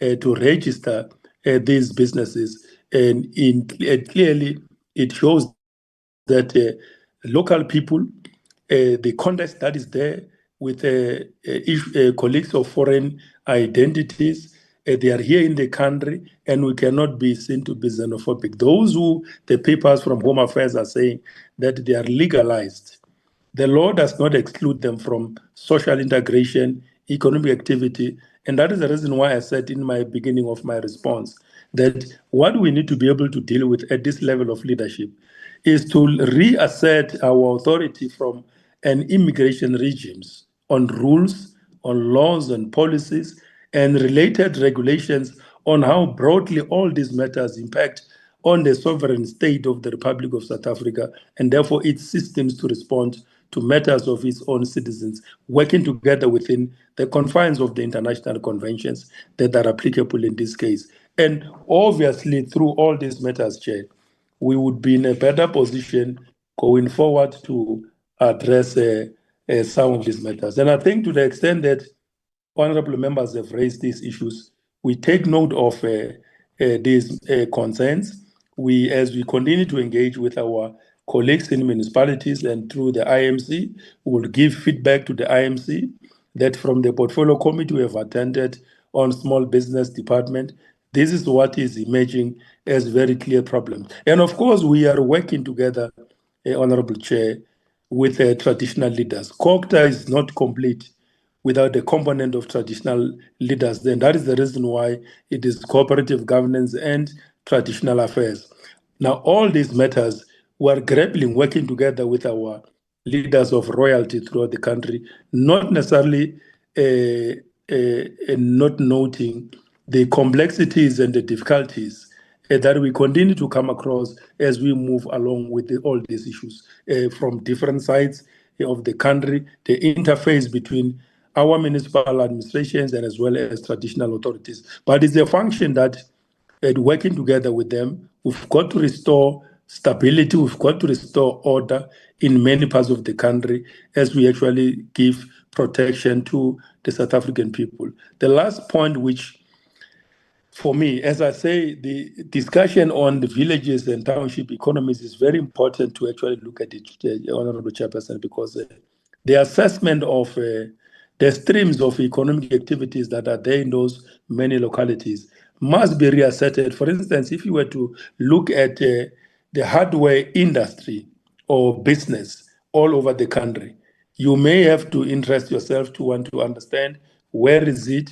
what is its status, and what is actually at play as things stands, whilst we are actually trying to create conditions conducive for South Africans to consume good, healthy food out of what we have gone through. And as we go through this particular process, we are trying to reassert exactly all those issues. Finally, packages of support in terms of bulk buying and other related matters to support small business and Spaza shops in our villages and townships. That remains not necessarily a responsibility of one department. It requires that collaborative effort, and that is the reason why my suggestion, Chair, would be at a particular point in time, your engagement through an inter-portfolio committees of yourself, of COGTA, Home Affairs, Trade and Industry, and other related, both in the economic cluster and ourselves, just to sit and go through all these matters in a full-day workshop. I think that will be very helpful because it will give a broad sense of who's supposed to be doing what and where are the constraints and how do we working together fast track some of the things that could be seen as hindrances or difficulties making this report with its figures as they were indicated here. So we remain committed to deal with the issue of environmental health inspectorates through those engagements. We remain committed to working together with the Department of Home Affairs that as they clean up their own data systems of who is supposed to be here legally in this country, those matters can be properly handled. We remain committed working through the net joints in all various parts of the country, in provinces, because some of their activities as well from the net joints enforcement, they are conditional to records that obviously are impacted by other work of certain departments. For instance, on matters of foreign nationals, if they are to move and do certain things, they've got to be very cautious of what does the regime legislatively, resource-wise, in terms of that area says. So the cleanup of all these matters which are at the center of these various factors at play should be able to empower all of us to take forward these issues. Now, I think this one is the very last point, Chair. I'm very sorry. One honorable member said, why are we removing people from spaces where they are making business and therefore it's not good that they were not supposed to be confronted by authorities in our municipalities? I suppose that question is very broad and it could be answered in different ways. To the extent that the municipal authorities would probably declare them as not being appropriate for some of those economic activities, they would probably respond in kind. And I think a classical example is what the city of Johannesburg has been doing in the recent past few weeks to try to restore order, normality, and the cleanliness of the city and its safety to a large extent. They had to probably, interact with a lot of unhappiness and reaction from various sides of the people who were operating in the city. But if you go to some parts of Johannesburg today and you compare with what was there before, you can begin to see a very serious improvement in the actual articulation of their plans to restore stability in the city, to restore confidence, to rebuild their economy. But unfortunately, on the other side, those endeavors might be actually tumbling on other interests and other possibilities. And these factors, once they are at play, they would be interpreted very differently. And of course, in some places, mothers are selling food to school children next to their own schools. And in the whole equation of this problem, there were all sorts of perspectives on what do we do with these ones and that one. And therefore, these matters remain at play from a policy point of view. And therefore, we've got to find a way to strike a proper balance. But at the center, being to create conditions for South Africans to get better food services so that their bodies can be well nourished and they are not fed with poison that cuts off their lives at the moment. I think I tried to, within the time limit, Chair, as you gave me, try to give just those broad responses, because if I were to respond to every question, I would need about 30 minutes to an hour. But safe to say, we remain available at various intervals of engagement to further clarify some of the issues that might have not been specifically responded to, as I was just trying to give a broad response so that that Rabtata could therefore then take those administrative records, which will take them forward to our ministerial engagement with our administrative team as we prepare to go and report back to the IMC on foodborne illnesses, which is the primary body structure that handles this matter, where all these departments are at play to basically play their individual and collective responsibility in the interest of our people. We remain committed to serve the people of South Africa because we are here on their behalf, of course, within the confines of the international conventions, which we are signatories to as well as the country. Thank you very much, Honorable Chair. Thank you very much, my Deputy Minister. Thank you, my doctor. I was touched by the fact that, and I really want to appreciate that you are honest. And though there are many challenges on the ground, you are being honest in responding to what the honorable members have raised. Thanks a lot for the promise that you'll share the advice with the other departments that you are working with.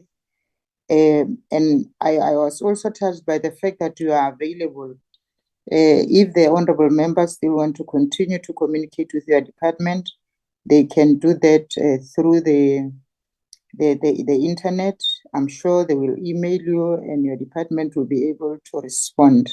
I really want to thank you for your contributions.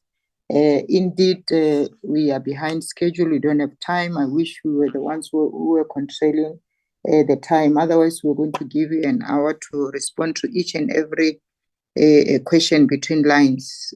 On that note, I really want to thank you and your department. Thanks especially to Mr. Rabotata, who took us through the presentation.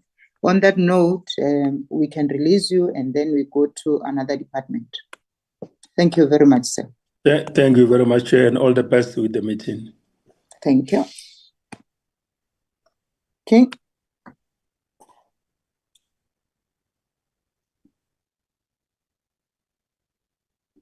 Thank you very much. Content advisor, maybe before we allow the department to take us through, can you please assist us with the remaining hours or minutes, remaining time? How many minutes are we going to allocate to the department and to the honorable members? If you can assist us before we start with the department. Thank you very much, Chairperson. Chair and honorable members and colleagues from the Department of Trade and Industry and Competition, we have allocated an hour for presentation. Then the remaining minutes will then be allocated equitably to members of the committee to pose questions. Chair, I would propose that should it happen that we run over time, maybe the department is also at liberty to submit written responses to the Secretariat. Then we will share those responses with the members of the committee. I think it's the same thing that we'll do with the COGTA chairperson. As we have heard, DM could not respond to all the questions that were posed by members of the committee. What we'll do perhaps again is just to follow up with the COGTA to request written submissions in the interest of time, Chairperson, because as you know, the MTBBS is starting at 2. So we will see. Department is allocated an hour, Chair. The remaining minutes will be shared equitably among members who are present in the platform. Thank you, Chair. Thank you very much, Content Advisor. Maybe we should put a request to the Secretary that next time when we have presentations like this, we need to have it when our house starts at 3 o'clock. Maybe that will assist us. And Noted. yes, thank you so much. We will have to make a follow-up with the department.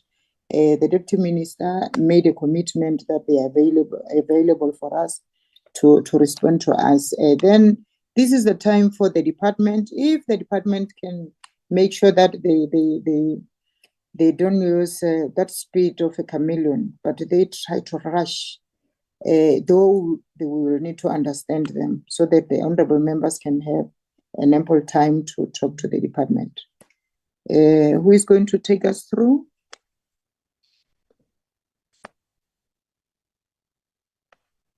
Greetings, Chair and honorable members. It is Simpiwe Hamilton speaking, charged with the role of leading the department as DG. I have with me DDG Dr. Evelyn Masocha and acting DDG Dr. Susan Mangole, who are going to give us 2 presentations respectively. Both of the presentations combined are just about 30 slides, a few of which are non-speaking slides. So it should not take very long, Honorable Chairperson and members of the Portfolio Committee, for us to go through this presentation, taking note of the time constraints and committing to do our best to accommodate the committee in this regard without compromising its oversight role. Chair and honorable members, allow me to express our appreciation for this opportunity to engage in this important policy intersections between trade and industry as a department, as well as small business, our sister department, with whom we also happen to be co-located on the same campus. The DTIC welcomes this engagement as it is through collaborative oversight and strategic alignment that we can jointly advance government's overarching objective of inclusive and sustainable economic growth that places MSMEs, cooperatives, and township enterprises at the center of industrialization and job creation. The government's MTDP targets, including generating over 3 million jobs in the next 5 years, rely heavily on MSMEs to lead inclusive economic growth. And to drive this agenda, the DTIC, in partnership with the Department of Small Business, is implementing 2 significant programs, being the Transformation Fund as well as the Spaza Shop Support Fund, both of which are designed to unlock finance, strengthen township and rural economies, and broaden Black participation in productive sectors of the economy. Chair, South Africa's entrepreneurial ecosystem is characterized by low survival and low graduation rates of SMMEs or MSMEs. Seemingly, it is easy for these entities to open doors for business, but only few are able to keep them open past, mainly, normally it is said about 7 years that they don't survive past. While over 2 million small businesses exist, fewer than a third contribute to formal employment at scale, and only 15% graduate into successful, sustainable companies that stand on their own. South Africa's MSME finance problem is not only a matter of insufficient supply of finance, but also of capability and capacity gaps that block bankability of these entities. As such, the Transformation Fund is designed in a manner that will empower firms and entrepreneurs with the capital, capabilities, and market access required to become sustainable, expand into domestic and international market, contribute to the creation of jobs, rising household incomes, and a sustainable GDP.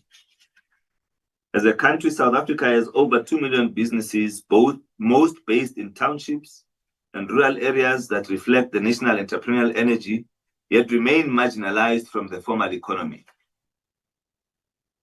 The challenge is not ambition, but a systemic set of barriers like limited access to finance, weak infrastructure, restricted market leakages. And as such, unlocking the potential of these enterprises is essential to driving economic growth. Honorable Chair, the Spaza Shop Fund is established and managed by the DTIC, and the DSB was launched or announced on the 8th of April. The fund is capitalized to the tune of 500 million rand. It is structured as a hybrid grant and zero interest loan facility designed to formalize and uplift township Spaza shop owners. Whilst uptake has been positive, challenges remain, and these include business formalization costs, limited digital payment options and adoption, and inconsistent local bylaw enforcement. And I think the preceding presentation from COGTA spoke to some of this. Honorable Chair and members, the DTIC remains committed to working collaboratively with the Department of Small Business to ensure that our shared objectives of transformation into CBT and industrial competitiveness are realized, and these initiatives are not standalone. In relation to the policy overlaps, we will address the issue of developmental credit and the interest rates associated thereto. We will address the issue of regulatory requirements that are seen to have adverse requirements and impact on entities. And we will also address the matter of the amendments to the National Credit Act as withdrawn, and the envisaged Omnibus bill that is part of the efforts to cut the red tape and facilitate ease of doing business through grouping and aggregating amendments to various acts for impact in the shortest possible period of time. With your permission, Chair, I would like to hand over to DDG Dr. Masoja to address the first presentation, and thereafter we will be guided by the Chair if you would want to take questions or would allow the second presentation to be done and then questions be taken. I submit, Chair, and I thank you for the opportunity. Thank you very much. Let the doctor take us through. Good morning, Chairperson. Good morning, honorable members. Good morning, DG, the CEOs with us this morning from the NCR, from the NEF, the commissioner from the CIPC, the acting DDG, competition and transformation in the DTIC, and all the colleagues in the platform, including other stakeholders and the parliamentary staff. Chairperson, we will be presenting the regulatory side of the issues that were referred to the department. The DG has already outlined the areas. They are, as indicated on the slide, the interest rate threshold for developmental credit, the draft National Credit Act regulations that were withdrawn, the Omnibus bill, adverse regulatory requirements related to the returns, the annual returns. So the purpose of this presentation is to brief the portfolio committee on those areas. We'll move to the next slide, please. So in terms of the interest rate threshold for developmental credit, the interest rate threshold for developmental credit is under the National Credit Act. The criteria is in terms of Section 10 of the NCA. Developmental credit include your educational credit, credit for small businesses for funding, also funding related to small scale housing to support low-cost housing, whether it's to acquire, rehabilitate, or building requirements around low-cost housing. So there are some areas, the criteria around that. The NCR did a study in 2023 that looked at impediments for developmental credit. And although they are not on the slides, I just thought to give that background in terms of why developmental credit is a special kind of credit. Some of the issues they've raised related to the definitions of an educational loan and small business. And they were found to be ambiguous in terms of the current legislation. And also the issues around uncertainty around the Act on affordability assessments criteria for small business loans. And they were also concerned in that study, they raised about the incumbent or the complex nature of the developmental funding requirements and the paperwork required. And so the study was very important to help us to understand from the supply side what happens when there is administration of developmental credit, which also impacts on its uptake. And one of the issues was around awareness by consumers. So in terms of the actual interest rate, which is one of the areas that was highlighted by the Department of Small Business around this area, the current interest rate for developmental credit is established under Regulation 42 in a table where the table that prescribes the maximum rates of interest. So how it's applied is in terms of the real repurchase rate by the South African Reserve Bank. Currently, in terms of the regulation, is 27% plus the repo rate. So the current interest rate for the developmental credit stands at 34%. The department is reviewing the rates around the developmental credit. It will take into account the work that was done with the study that I just highlighted at a high level. And it will also take into account the issues around interest rates and fees. So the work is currently under review. Next slide, please, Saroj. I'm going to move to the next area of the draft National Credit Act regulations. These regulations in the slide, I'm just going to give an overview of where they come from and the context of why those regulations were important. So currently we have a government business partnership on tackling employment, including youth unemployment, that was identified. And this partnership identified the importance of small, medium enterprises, or MSMEs, as they are now called, to help create jobs and livelihoods for all South Africans, especially the youth. So it has been found that South Africa's SMME sector is small in comparison to other middle-income countries, and that SMMEs have a higher rate of failure in South Africa. One of the challenges facing small businesses in South Africa is difficulty in accessing finance or funding. There have been a number of interventions to try to address this issue, including the creation of various state-owned development finance institutions, as well as private sector funds. However, despite all this effort, various players in the finance environment have identified the potential for commercial banks to play a greater role given their broad reach and capacity.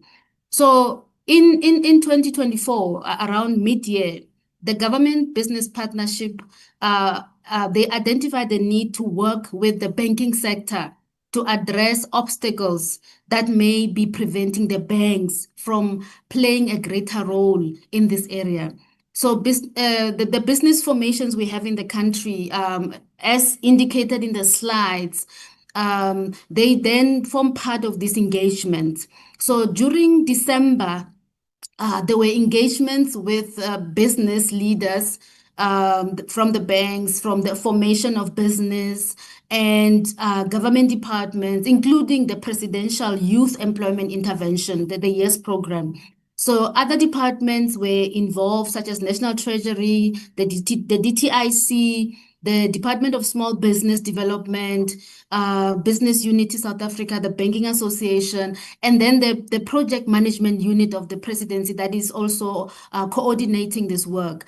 Then there were subsequent meetings and engagements and workshops around this collaboration to ensure that small businesses get more support, especially for funding. Next slide, please.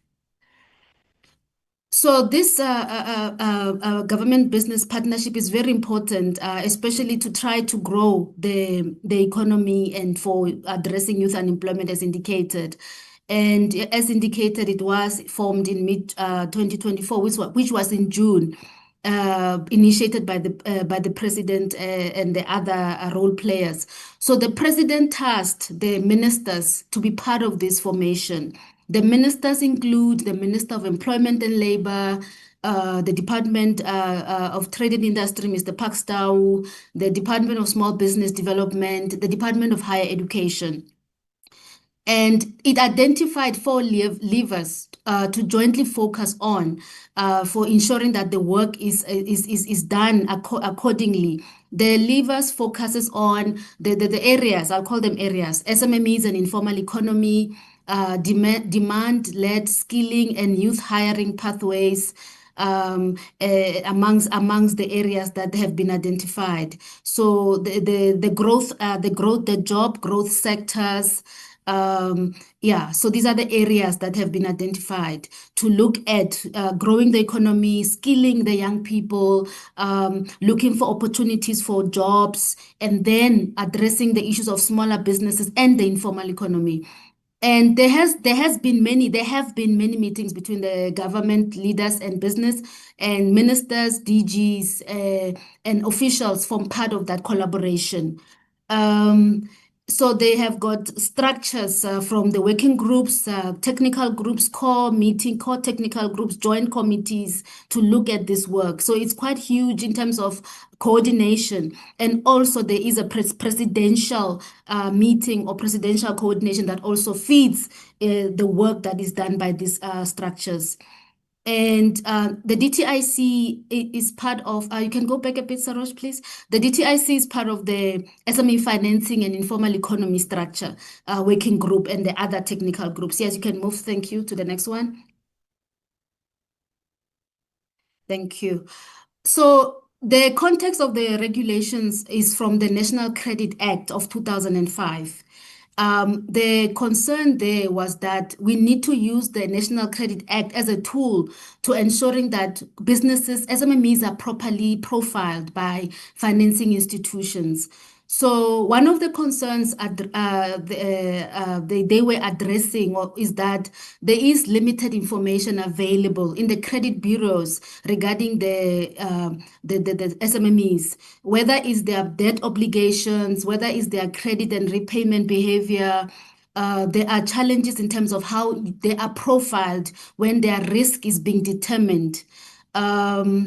It was also recommended that consumer credit information reporting must be enhanced to include reporting regarding SMEs and their related persons, for example, directors, members, shareholders, and so on. So, and also it was suggested that by enhancing the types of consumer credit information which may be used for the assessment, additional information would be useful. For example, the turnover of those businesses and how they deal with their projections, issues of their cash flows, and so on.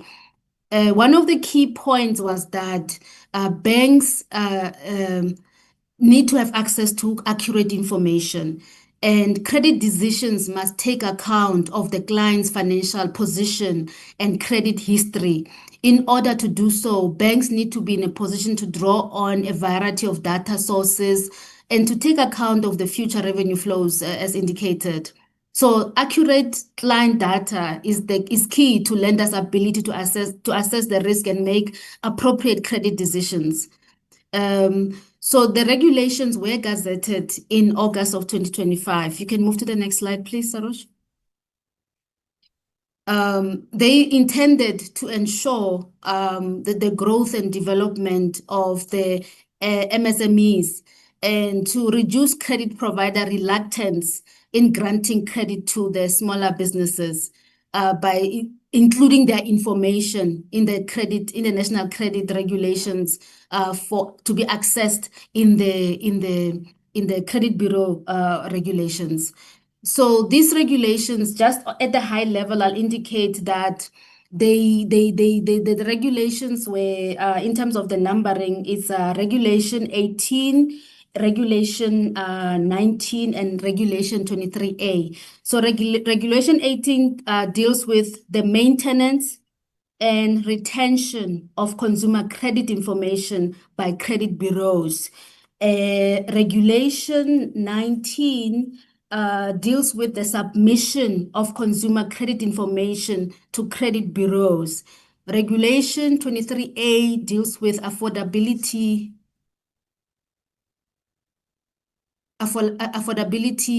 assessments in terms of how they affect small businesses. So in terms of the regulations that we have in the draft gazetted regulation, those were the main regulations. The emphasis on them was to ensure that there are juristic persons incorporated in the regulations, because currently it's mainly consumers, to ensure that they can also, their information can be profiled. So where we had a challenge was regarding the educational institutions regulation, and it must be clarified and emphasized that that regulation was not part of the amendments. It's just that in the drafting of how the regulations were drafted, that sub-regulation was included, which is sub-regulation 8, subsection 7E. But then that's the one that caused a lot of concerns. Because of that concern, we received significant opposition from the public, especially by young people who were concerned about consumer debt and credit for students. So we received a very high number of submissions. They were very excessive. And so because of that concern, we had to then take that into consideration and pay attention to what the public was saying, because in our view, that was feedback from the public, and we just needed to pause and review. That work is ongoing. We are still going to revisit how to move forward around that work. So a few words were amended in the regulations to the effect that they were looking at the classification aspect of incorporating the juristic person or business or SMMEs within so that they can be profiled, their information can be available. The department it will be, we work very closely with the Department of Small Business. They form part of the business government partnership discussions. We are in that platform collectively, and we are available to engage further in the areas of these regulations, other regulations related to credit, and including the previous input I made around the interest rates and fees because of the work that affects small businesses. We can move to the next slide, Saroj. Thank you. So the next area is regarding the Omnibus bill. The Department of the DTIC has identified the Omnibus bill as a legislative measure that will unlock bottlenecks to secure investment in the country. The bill is aimed to create an enabling environment that will inform sustainable economic growth and to also reduce red tape. The bill aims to fast-track industrial development and investment in the country. The main focus of the bill is on investment and blocking and infrastructure development. The way we looked at the Omnibus bill was to look at South Africa as to look at this as a country, the departments that can work together to deal with this matter. We have an example of an omnibus bill that was developed and assented and implemented in the grey listing when there was grey listing in the country. So there is an example of such a legislation where different departments' mandates are integrated, but then focusing on a theme or addressing a particular issue. So we are looking at this from a collaborative government perspective, given that investment touches across all spheres of government, local government, provincial and national.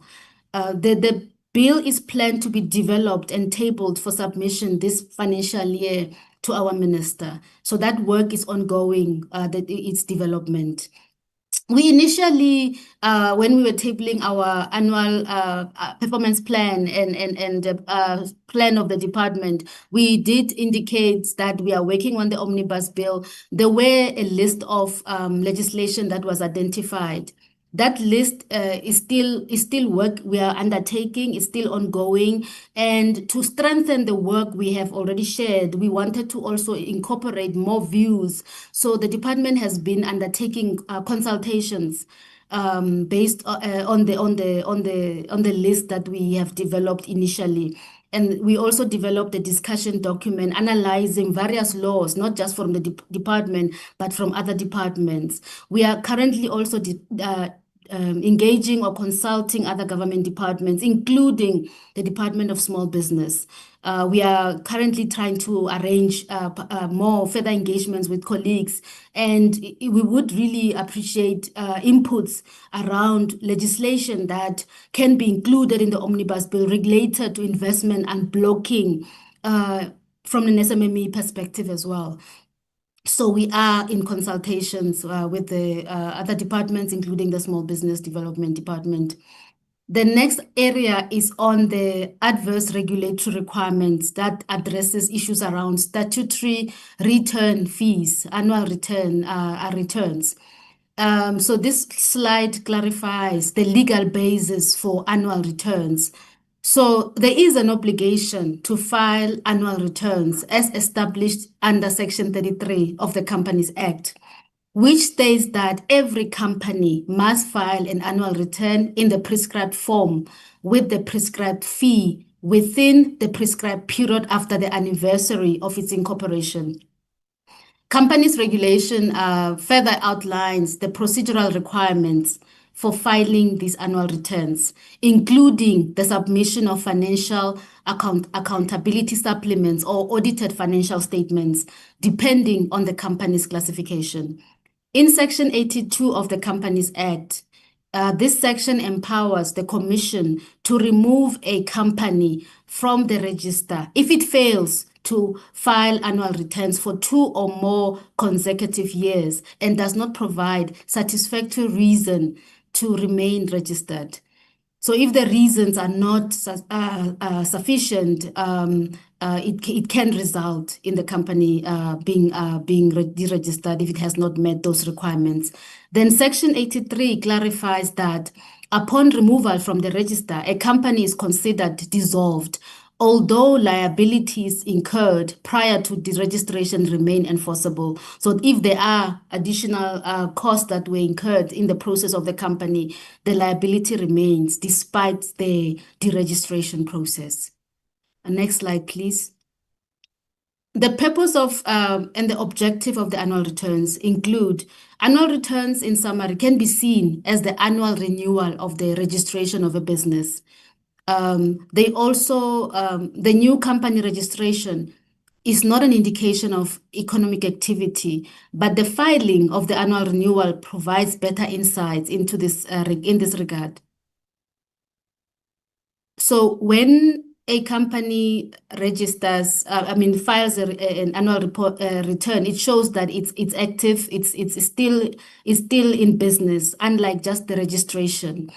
So for the efficient and effective maintenance of the company's registry, the annual returns need to it needs to occur annually to ensure that there is that maintenance of the company. And the CIPC, as the regulator and implementer of the Companies Act, needs to know the entities that are active and contributing to the economy. So filing of annual returns provides the mechanism to do that. So this just clarifies why they are so important, to ensure that we know, the regulator knows the companies that are, or the entities that are active in the economy. I think that's the last slide. Thank you, Chairperson, for this opportunity for the DTIC. We recommend that the report be noted. Thank you.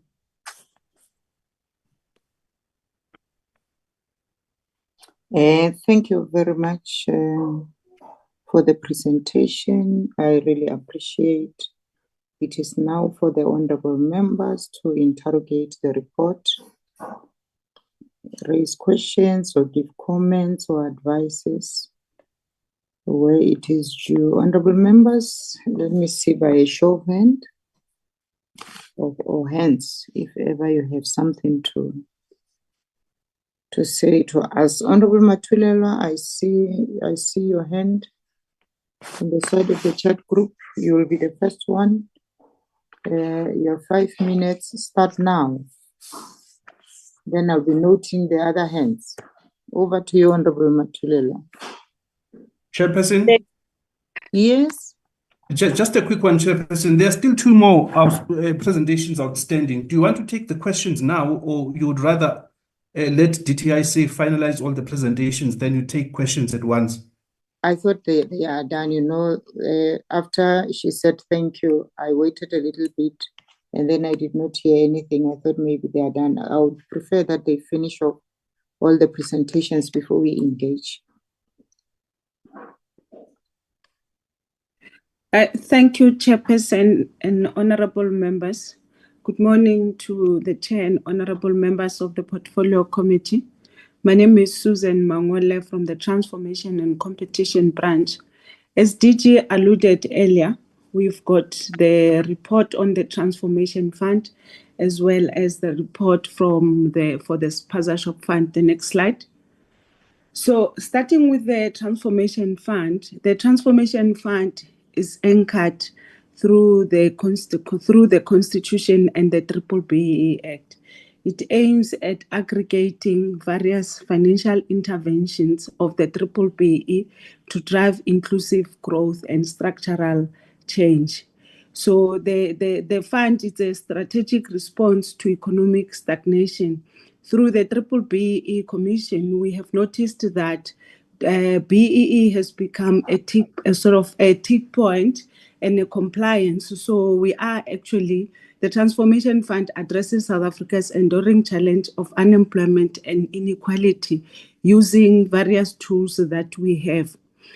We are aiming to raise a minimum of 100 billion rands over the current administration through the Enterprise and Supplier Development Fund of the BEE, through the Equity Equivalent Investment Program of the BEE as well, and other public sector and private sector capital. So the idea is that because when the BBBE Commission report on an annual basis, we've noticed that on an annual basis, companies are reporting that they spent about 20 billion on enterprise and supplier development. However, we don't see that impact. So unlike compliance-based BEE tools, the fund embeds inclusion into the production function through digital transforms and platforms, through buyer councils, telemetry system to generate measurable macroeconomic. And then again, also we are reinforcing social compact principle. We're building on partnership of transparency and co-investment. The fund will be administered in partnership with the private sector. The conceptualization of the Transformation Fund has been done in partnership with the Department of Small Business. When we were starting with the concept, we drafted that with them. The next slide. So in terms of the key pillars of the fund, like we have actually mentioned, is that the fund is looking at aggregating various funding tools. Originally, when the concept was published, it was only through the BEE instruments. However, after the consultations and the inputs we received from the members of the public and other business council, so there are other funding that we can raise. The key pillars of the fund include access to capital. It was very clear this morning from the presentation of COGTA that obviously some of the things that block enterprises, especially the small ones and the ones in township and rural area, is access to capital. So we couple the access to capital with access to capability, access to markets, and also we are going to be having a governance structure that is blended with the private sector. So in terms of how we're going to be raising the funds, I said it is the ESD of BEE, is the EEIP. That also includes the ESD spending of the public sector, especially SOEs. We currently have venture capital and private equity companies that have actually approached us to say they want to partner. And then the beneficiaries of the Transformation Fund, we are looking at the informal businesses to actually help them to formalize and sustain. We are going to be favoring startups, especially South Africa has got an issue with regard to funding of startups. So with the startups, we are looking at offering grant funding. Then we are funding MSME to make them stable and grow. And then we are also looking at funding large acquisition and mergers, especially where a black-owned company or a black entrepreneur wants to acquire or buy equity in a particular company. Then we are looking at cooperatives, especially we're working in partnership with the cooperatives colleagues at the Department of Small Business Development. We have noticed that there's a potential of actually maximizing on the footprint that they have with regard to the supporting of the cooperatives. So we will be funding cooperatives. Chair and members of parliament, when the concept was published, it was made very clear that the funding will favor MSME in township and rural areas.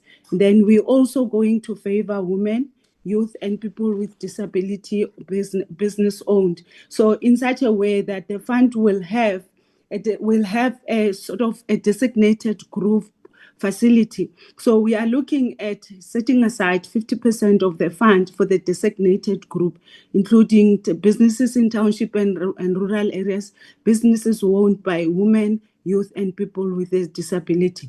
So now when you look at the capital distribution, we are currently at the stage of incubating the Transformation Fund SPV. So the SPV will actually be incubated under the National Empowerment Fund. However, it will be running independently with an independent board. Then in terms of distribution, we're going to have both the National Empowerment Fund and SETFA as the intermediaries of the fund, as well as some of the private intermediaries that have approached to say, we also want to aggregate. Then we also have those corporate ESDs that have actually demonstrated that their ESD are functional. So we are aggregating that. However, they will then form as another channel of distribution. The next slide. So, Chair, like I've alluded earlier, the document was drafted, was published on 19 March for public commentary. So during the public commentary, we did many of the consultation and engagement. So we consulted extensively with business, labor, civil society, government stakeholders. We received inputs from the public, from the individual, from the association. So we did the analysis of the inputs as well as some of the inputs coming from those sessions. So in the report, it was very clear that South African, they do support the fund. However, there are certain recommendations that they've put. Then as we were putting the document together, we had to take care and make sure that we address the comment. And then we had to start a drive for fund mobilization. That also includes the private sector and some of the international funders that then raised their hand to say, we are ready to actually aggregate. So there are a couple of commitments that are underway. Others have been completed. Where we are now, we are incubating the SPV. And then we are setting up the legal and the governance framework. The SPV has been registered. We are currently in the process of appointing the independent board. There is a project management office that is currently working on incubating the SPV. The next slide. So, Chair, because of it's an aggregation, the aggregation using the BBBEE Act, so there is a need to actually recognize the Transformation Fund in the current BBBEE codes. So we are undergoing the process of amending the Statement 400, which is within Minister's prerogative. So it will be published for a 60-day comment, so that we can get inputs. So the idea is to introduce the Transformation Fund as a sub-element in the ESD element. So entities to contribute the same, we're leaving it at the same requirement of what the BBBEE require, which is, as the current code states, it's a 3% of non-profit after tax of the measured entities. So then after this process, then we will be able to then allocate points to the companies that are contributing that are aggregating within the Transformation Fund. The next slide. So in summary, Chair, we have concluded majority of the stakeholder engagement. We have established the PMO that also include colleagues from GSPD, CEDFA, and the DTIC and NEF. We have established the SPV. We are in the process of setting up a governance structure in partnership with the private sector. Then we are currently finalizing financial commitments. And then we have finalized. The review of the code 400 is underway. We will publish it for comments. So, Chair, let me hand over to the CEO of the NEF through you to take us through, in summary, the Spaza Shop Fund that NEF is administering. CEO. Thank you so much, to you, Honorable Chair, honorable members, DDG's CEO and colleagues. I'm going to be mindful of time on this one. We are administering the Spaza Shop Fund in collaboration with CEDFA. I think COGTA has actually given the background to the fund. The size of the fund is 500 million rand. And it is intended to deal with the issues that were identified through what the country grappled with through the foodborne assessment. Next slide. So in terms of the overview of how the fund is structured, is that we are mindful in terms of the government policy in order to make access to funding for MSMEs concerned.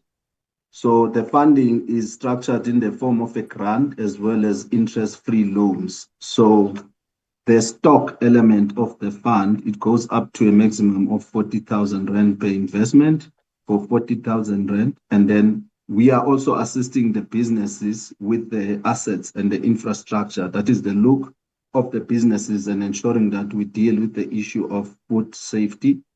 And the funding for that portion can go up to a maximum of 50,000 rand. And that is in the form of a loan and a grant on a 50-50 basis. And the non-financial support training is intended to provide business management support, as well as the point of sales, skills development, digital literacy, credit health for the businesses, food safety, and business compliance, and that can be up to a maximum of 10,000 rand per investment. Next slide. So to give an overview of where we are, so we've grappled with the challenges which were discussed by the leaders from COGTA earlier on, but maybe what we can report to the committee is that so far we have received interest. There are people who have logged onto the Spaza Shop system. It's a total of 12,765 impressions from different people.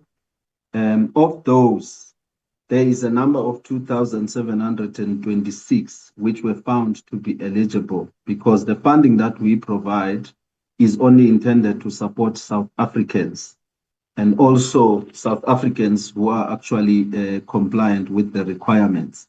And we have so far approved 390,000. Some of the challenges we've faced with this particular program is that we've received a lot of applications from non-South Africans or people who've got foreign nationals, and we've had to screen those and exclude them.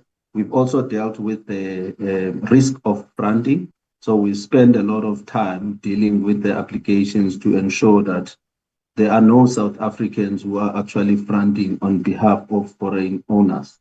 So that has actually taken a lot of time in order to deal with that process. And one of the key challenges with this program is that most Spaza shop owners do not have the business license or a trading permit. I will touch on how we are dealing with that issue later on. Next slide.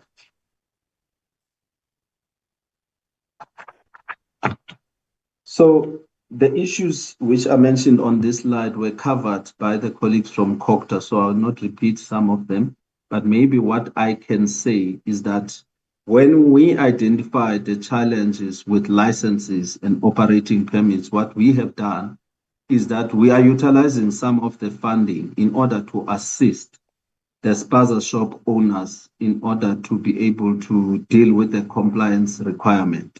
So we are funding them so that they are in a position where the municipalities can actually accredit them, because one of the requirements for accreditation is that these shops, they must actually have the necessary infrastructure, they must actually have the necessary resources on their shelves, and then the municipalities will come and do an inspection, and also the health inspections can be done and the necessary accreditations can be issued.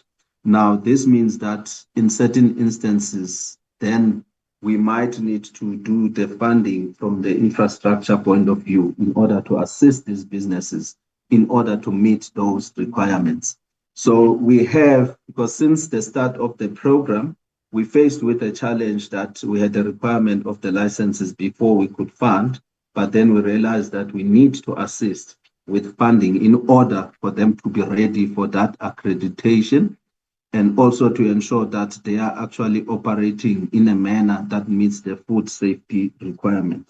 So we are working with the municipalities as well as the owners of these shops, and we are also ensuring that we help them even with the process of obtaining the business licenses and the trading permits.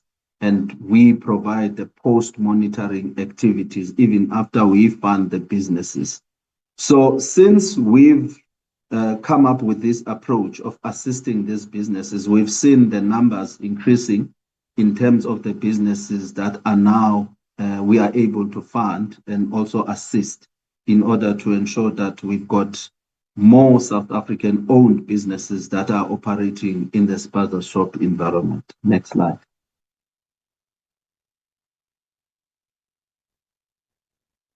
We have a working relationship with the Department of Small Business Development as well as COGTA in the context of cooperative governance. So we've got coordination meetings between the agencies and the departments. So we meet to look at the challenges that are encountered by both institutions that are implementing this program, being the NEF and SETFA. I think one of the important issues with this implementation being in the two entities is how vast the Spaza shop network is in the country. So we are able to ensure that we are able to reach almost all sectors or all corners of South Africa in conducting the due diligence processes, the verification controls, and also dealing with the issue of identifying the potential fraud, which is one of the biggest risks in this program, fraud and funding. And that is something that we continuously monitoring. And those transactions that are declined, we are actually excluding those that are funding related, whilst we're providing the support that is necessary for those that are owned by South Africans, but who have been found to have shortcomings. So we provide continuous education and capacity building initiative to the owners, and we also assist with compliance. And we're also working with municipalities. We've actually established a call center, and we have employed people who are actually manning that call center on a daily basis. And we've got outreach programs on the ground to ensure that we boost the volumes, because we realize that some of the people who own Spaza shops don't have access to the digital facilities wherein the marketing of this program was made, or also on the mainstream media. And hence we've had to come up with a program of also ensuring that we are on the ground. Next slide. So that is the end of the Spaza shop presentation. Thank you very much, TG.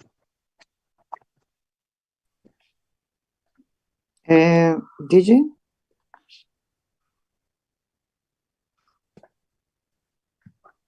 Okay, I think this was the last presentation from the department. I was thinking that maybe it was indeed, Chair, and apologies, I've been struggling to unmute, apologies. Thank you very much, Chair, for the opportunity. This was the last presentation, and we are taking guidance from yourself on how best to proceed, considering the time as well. Thank you, Chair. Okay, thank you very much. What is going to happen now, I'm going to allow the honorable members to interrogate the report What you do, DG, and your team is to make sure that your pen and papers are ready so that you note everything that the members are going to raise. When you respond, you don't have to leave any stone unturned. So you need to turn all the stones in order to respond to them. They will be also listening. And then because we don't have time today, but at least we still have an hour.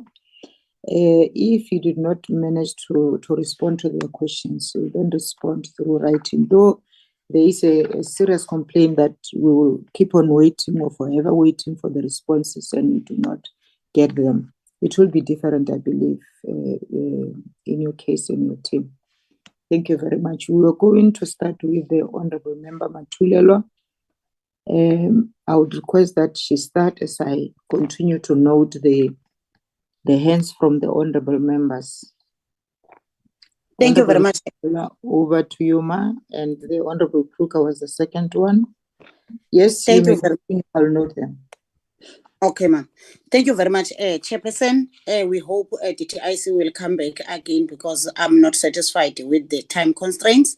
DTI, you are very proud of deregistering businesses, but you have no practical efforts to prevent that, because it is your duty to make sure that those companies, they don't reach that stage of deregistration.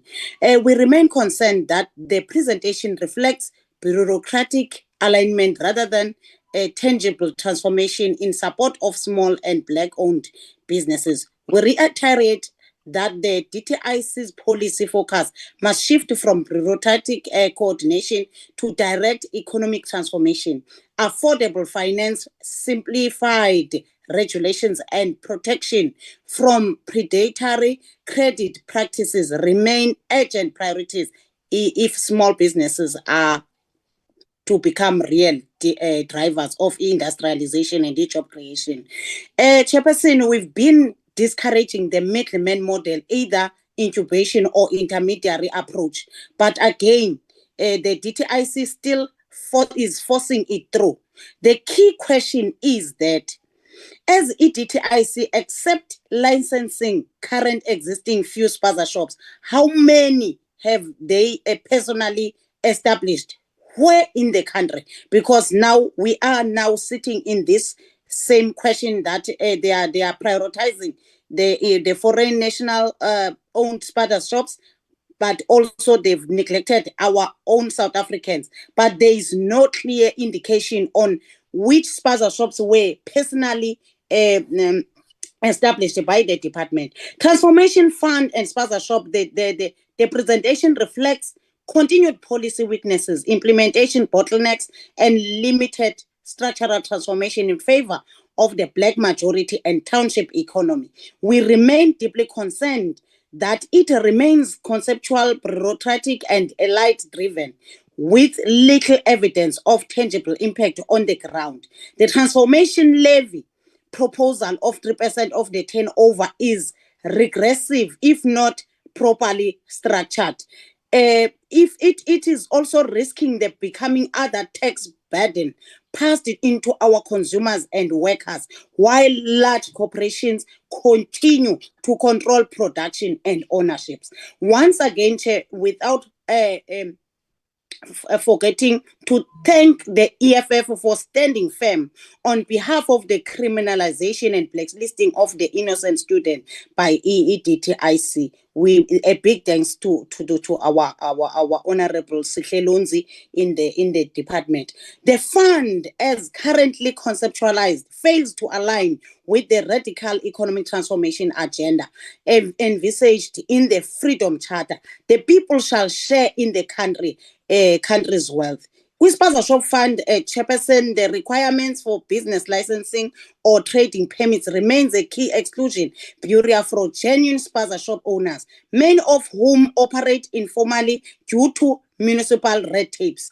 The fund's design continue to favor administrative intermediaries rather than direct empowerment of local Spaza shops owners, cooperatives, and stokvel networks. There is also no clear localization of supplier development strategy that ties with this fund to local manufacturing bulk buying cooperatives on townships. Supply chain, meaningful Spaza shop will remain dependent on white-owned retail wholesales. My recommendation, Chairperson, is the transformation fund should be radically restructured to directly finance Black industrialists, cooperatives, and workers-owned enterprises, not merely serve as a BEE point mechanism. The transformation levy must not replace real ownership transformation. Instead, it should be designed to finance production, infrastructure, and industrial capacity for Black South Africans. The Spaza Shop Fund should prioritize local manufacturing leakages, municipal partnership of the licensing, and collective purchasing models to strengthen township economy. The department must present a clear monitoring and evaluation framework with geographic, racial, and gender disgradement data on the beneficiary. We call for quarterly public reporting on this on discernments, beneficiaries, and impact to ensure transparency and accountability. Thank you, Chairperson. Thank you. I agree that we will have to call them again. The Honorable Kruger, over to you, sir. Thank you, Madam Chair, and thank you for the presentation. Madam Chair, if we can go back to slide 4, if it's possible. It should be possible.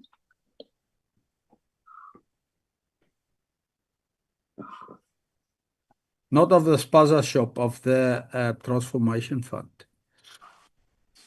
Sorry.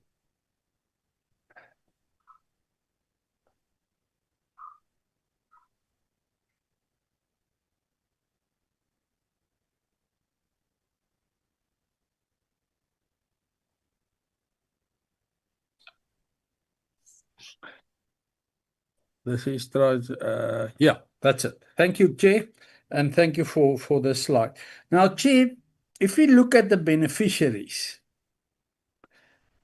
informal business is small business development, startup, small business development, MSMEs, small business development, MSME growth, small business development, large, not so much, cooperatives, small business development, township and rural, small business development. So, Madam Chair, we create these funds to help small businesses, but we create more a bigger bureaucracy.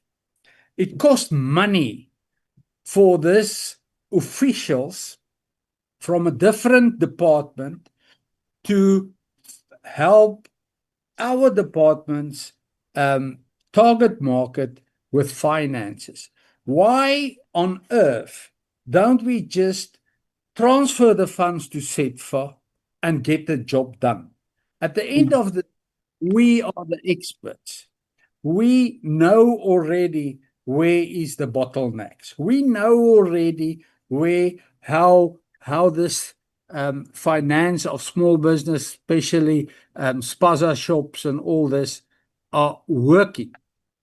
However, the money still stays with another department. So I don't understand the logic behind it. And if somebody can give me that information, I will be highly appreciated, because it's the same as elsewhere. I mean, there's small businesses in agriculture, there's small business everywhere. All departments finance small businesses, but we sit with a finance SETFA, which are struggling with the little money they got. Whereas if everybody in government transfer the funds to SETFA, I think we can service our small businesses much better. That is the first comment I want to make. And then, Madam Chair, and I don't want to go in the argument of BEE, but the Deputy President, yesterday in question answering, he was saying that BEE did not work and and they are working on another system. So the question is, if this system or process or whatever they are working on, according to the Deputy President, will that be incorporated into this fund? Thank you, Madam Chair.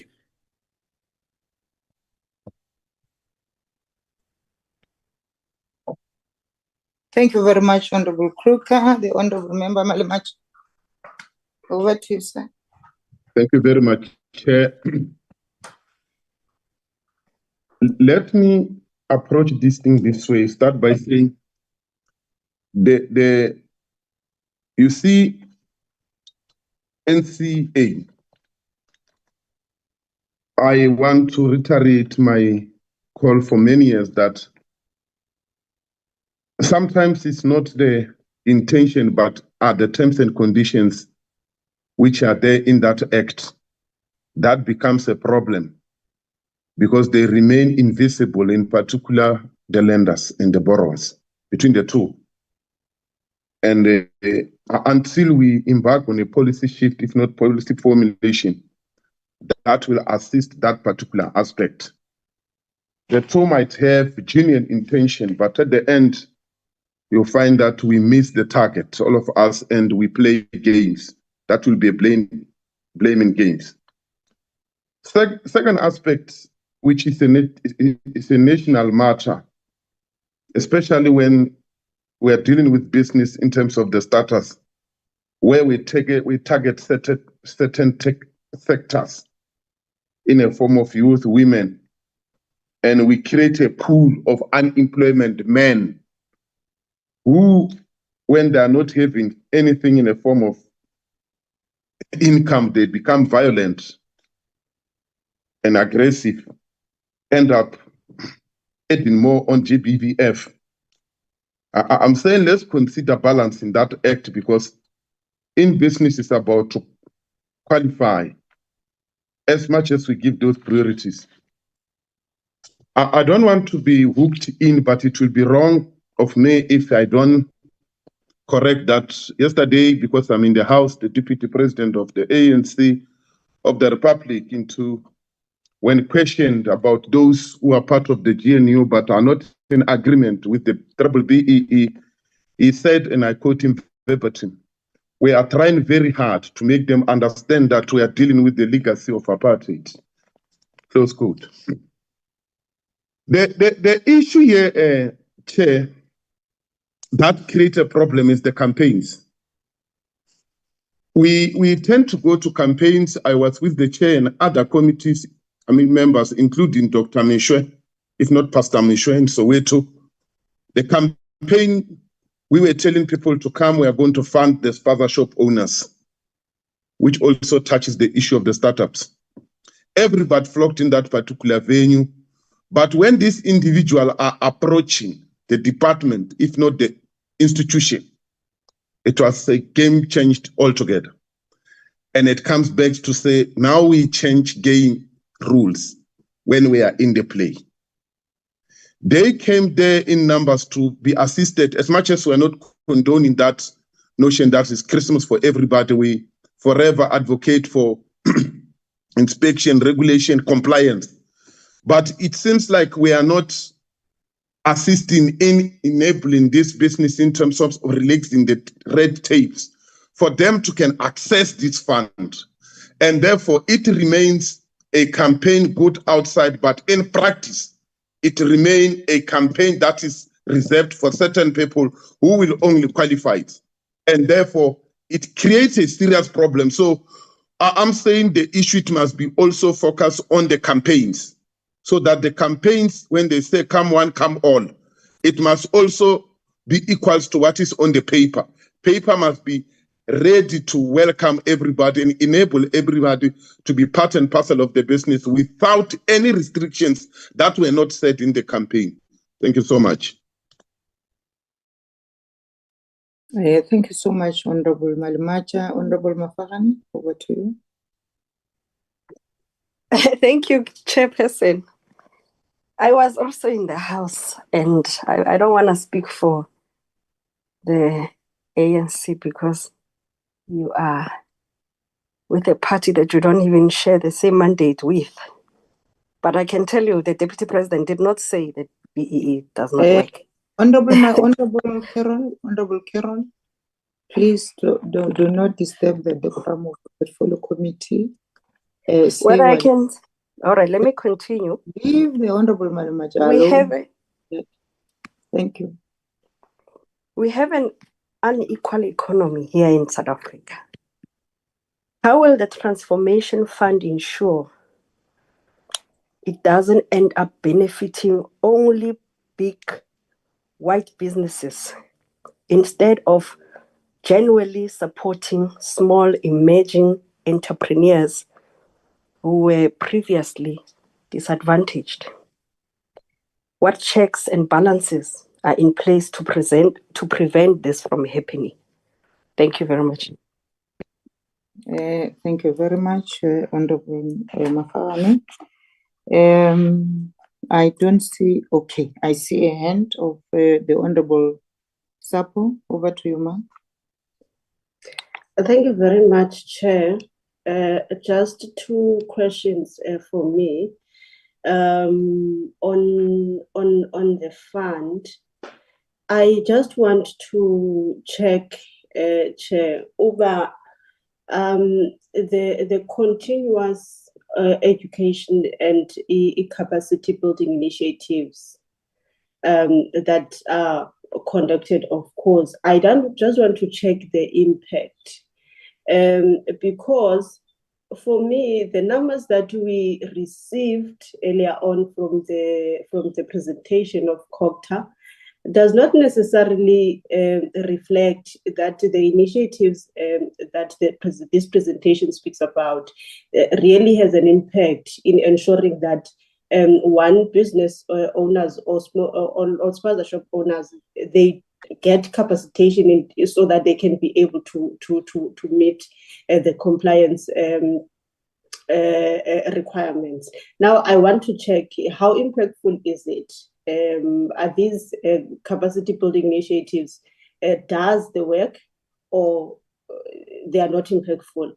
The second thing, Chair, is on the establishment of the weekly coordination meetings with the relevant agencies and departments. I want to check how effective are they, because again, for me, from the presentation that we received last week and the presentation that we received now, there seem to be a gap. Kuhlala meeting for the sake of mazhlale, or do they really address issues that they're supposed to address? The last thing, Chair, can we get the timeframes on the proposed review of the Act, especially on provisions that deals with the developmental credit agreements? Thanks, Chair. Thank you very much, Honorable Balungile. I do not see any other hand. If ever there's somebody that I did not note, I will be happy to hear a voice of the Honorable Member. Thank you very much, Honorable Members, for raising the questions. Honorable Malimacha, you've touched on a very important issue whereby we will do the campaigns, but at the end of the day, we don't practice what we have preached. I think it's high time that we need to be assisted. Whatever the people are hearing on the ground, it must, they must see it happening. Otherwise, really, we are in trouble as the leaders of this country. So my question, first question relates to the high interest rates. We were on an oversight visit, and we saw that informal businesses are being charged extremely high interest rates by the microfinance institution, on informal small businesses, up to 33% on small loans. I want to know the goal of this review. I want to know if ever the department can provide more details on the objectives, terms of reference, and expected outcomes of the review. It looks like our people are really working for those who are lending them the money. They work very hard, but at the end of the day, they are being charged high rates. The other question on slide 12, even if you cannot go to the slide, I want to know why very few people are applying for the Spaza Shop Fund. Is it because of the application process, which is too complicated? If the answer in order to make sure that the application process is not complicated. We know that not enough people know about following all these applications when it comes to the forms that are complicated. Maybe one will ask a question if ever the municipalities really are helping. If they aren't helping enough, what can the department do in order to assist our people? The other one, how will changing the funds criteria will fix these people's problems? And what specific have been made to the criteria, and how will these changes make the fund more accessible to township and rural business owners, especially in the rural areas? I don't know, I think in the township, but there's such a serious problem with the people who are staying in the rural areas, those that have been led by the traditional leaders. On the transformation fund, I want to know how exactly will the risk be shared between the government and private investors. Can you walk us through how this shared risk will look like a practice, and what measures are in place to make sure the public doesn't bear most of the risk? Are we not creating more red tapes with the transformation fund? I want to know, because this is a problem and we want to deal with the problem. But it looks like we are creating more of this problem. Instead of simplifying access to funding, we are now adding another layer of red tape for small business. Now it is the time for the department. If you can be quick, we need to be done. We are going to the city. Over to you, DG. So, no, thank you very much. And I'll allow the other colleagues to also input.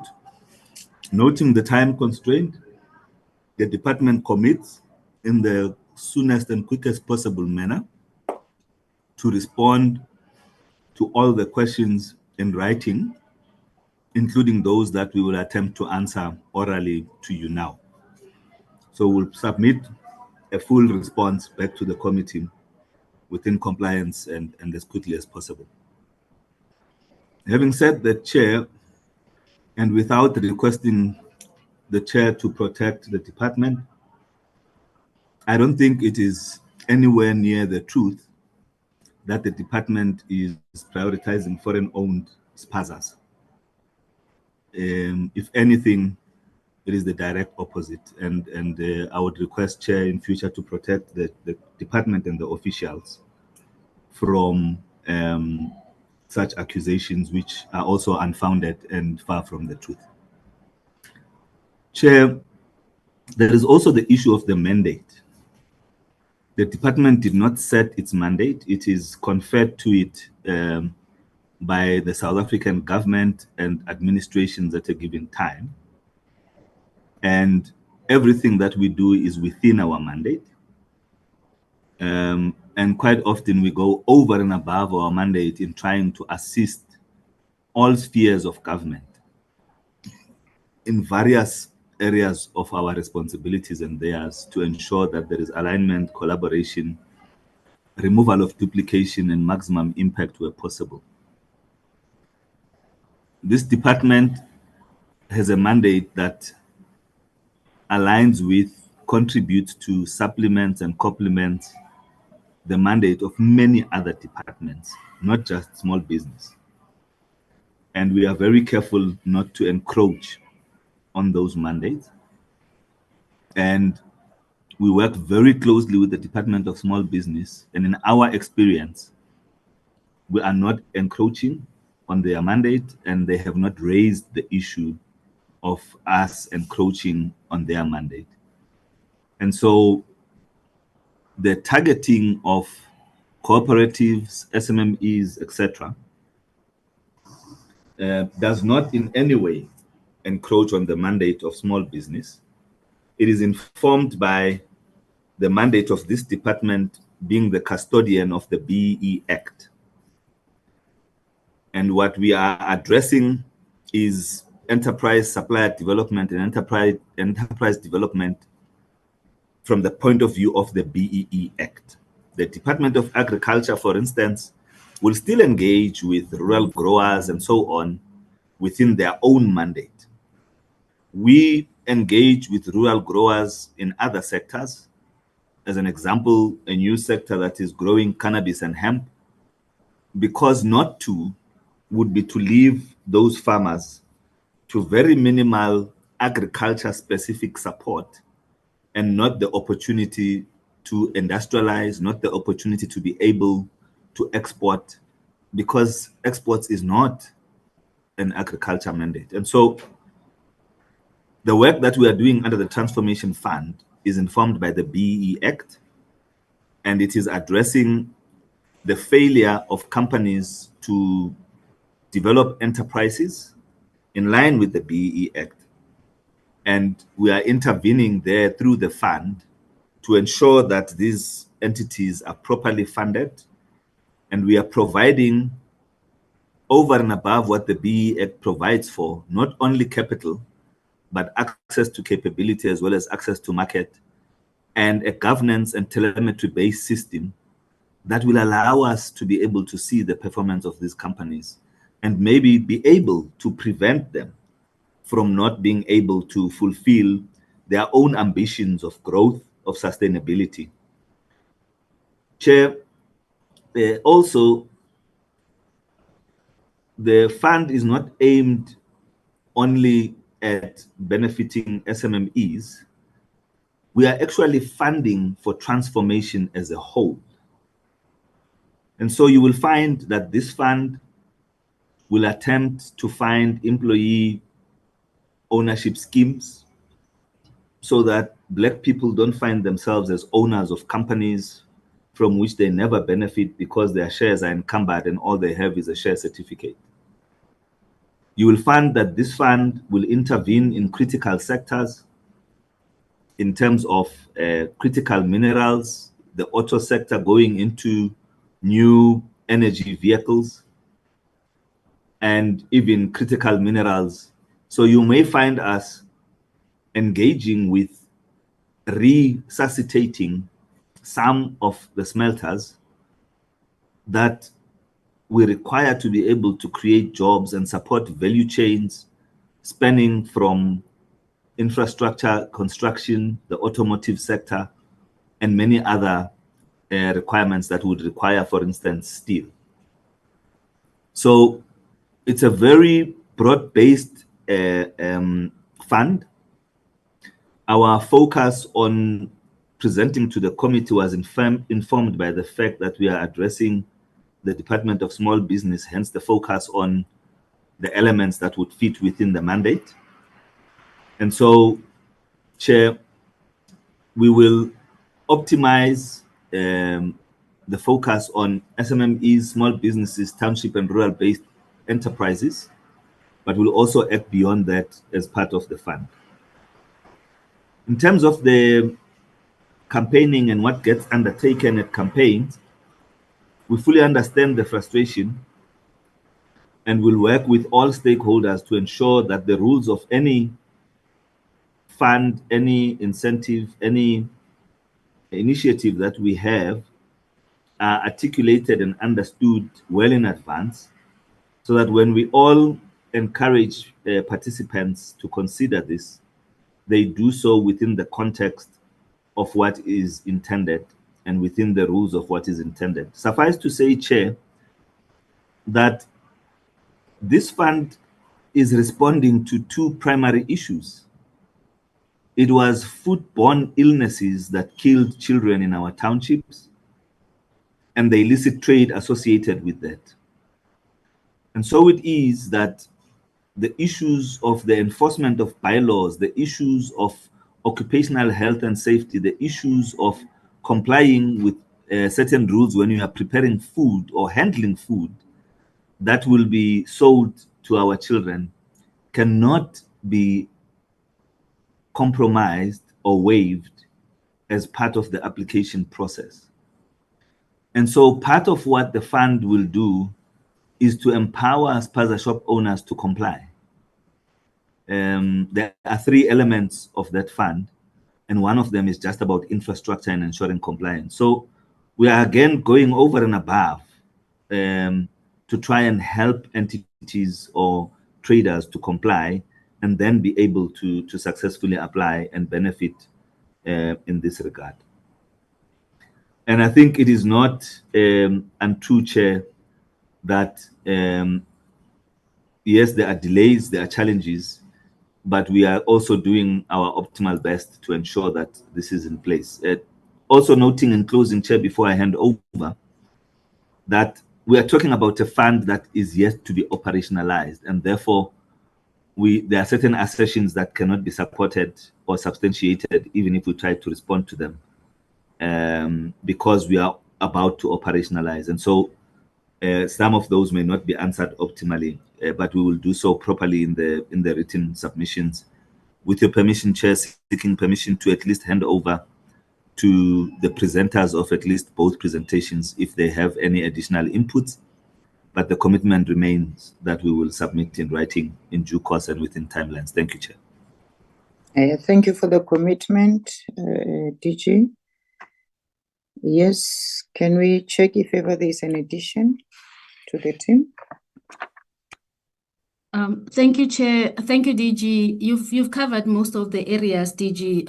Most of them were comments that were very, very important around the different areas that were presented. I've noted the issues around the National Credit Act and the concerns with microlenders and the issues around the need for a policy shift, not just changes in the legislation, and whether the legislation has achieved the intentions that it has set out originally. So I've noted the comments and the concerns that honorable members have raised. In terms of the terms of reference and action plan for the upcoming review, we will give more details, Chair, with the responses that we will submit through the DG and the department. Reason being that after we did finalize the recent regulations, we recognize that there is a need for further engagements with other stakeholders, with with other departments, including the Department of Small Business. And so we will be working on a proper plan of action. But because we are talking about regulations, we don't anticipate that they will take a very long time as compared to when we develop a legislation. So I'm not able to give specific timelines now, but we have noted the concerns, especially around the fees by the microlenders who charge informal sector businesses very high rates as per the input made by the Chair. So we need to balance the various views because we are concerned about consumer protection and ensuring that there is a balance between the economic rationale of the industry making profits at the same time protecting consumers. So it's something that we will be mindful of when we do this review, when we do the consultations, and we will ensure that we engage extensively with the stakeholders, including the Department of Small Business. I will then Chair, through you with Commissioner CIPC Advocate Vola, if there's anything you would like to add, and also Acting CEO Lynette de Beer for the NCR on the areas they might have picked up on they would like to speak to before handing over to my colleague Dr. Mangole. Just a bit for the other CEOs, Chair, through you. Thank you very much, DDG. I don't have much to add. I don't think there was many questions related to the issue around annual returns, but just to say quickly that what we do in terms of small businesses, that we, based on the legislation that within which annual returns is contained, we try to make the process as simple and easy for small businesses to comply. We've got various channels for which they are able to lodge their returns, and the fee that we charge in South Africa, we've done a bit of a study around this, is one of the lowest in the world, if not the lowest. For small businesses, it's 100 Rand, but the immense importance that we get from the data and the immense importance we get from making sure that we have a credible regulator is certainly valued when those returns are lodged. So as part of the ease of business components, we're always trying to improve on our services to make sure that small businesses are made aware of the obligations. We register some 500,000 new companies annually. A large majority of those are very much fall within the small business part of the registry. And therefore, we make sure that we spend a lot of time educating them about the responsibilities, making sure that they're able to be compliant and able to fulfill their regulatory obligations once they come into the space of being a registered company. We certainly play a large part also in working effectively with the small business department. When we deal with the issue of co-ops as well, we know that the Department of Small Business is responsible for co-op regulation, but we are responsible for co-op registration. So we play a large part in ensuring that we have a meaningful collaboration between ourselves and the department, which has borne much fruit. For once, I will be in the Western Cape in 2 weeks' time to also speak to fishing co-ops, because we're trying to make sure that the word goes out as to the benefit cooperatives, and therefore our meaningful working together with the Small Business Department is certainly one for which we value. So I think that's about it from us, because in the annual return components, we are certainly making it easier for small companies to comply. The acting CEO. Thank you very much, Honorable Dekale, and also for all other members of the Portfolio Committee. Thank you for offering this platform to us as a discussion. And I think from the NCR, we are fully supported and supporting the DTIC in the initiative to develop the new regulations, whereas we have already started the process of review ourselves. And we will support that joint effort with the DTIC to establish those. And I think the ones that we are very focused on is for the information sharing of credit information through the credit bureaus. And it's important for a few reasons, but mainly for the visibility of MSMEs to the lender. And I think that is the main focus point for us, is to make the data available so that proper decisions on risk-based approaches for credit delivering can be offered. So I think that is my only input. We will work together with DTIC in ensuring that that is done. Thank you. Thank you, ma'am. Okay, thank you very much, DG. Thank you. You know, you requested that the chair should protect you because you don't know anything about the funds of the foreign nationals, if I'm quoting you correctly, DG? Chair, it was that the department was said to be prioritizing foreign-owned Spaza shops. Oh. And I do think it's unfortunate that that has come through in this committee, especially in our first appearance, where we are trying to cooperate not only with the department, but with yourselves as an oversight body. Chair. Okay, I hear you correctly now. I wanted to check with you before I respond. The only thing that I've heard from one of the deputy ministers was that they don't mainly fund the foreign nationals. The only thing that they will do, they will find few that qualify to be funded because they would have had the documents. But for us to close this matter nicely, I will request the content advisor to read something to this committee, and this will be on record. Content advisor?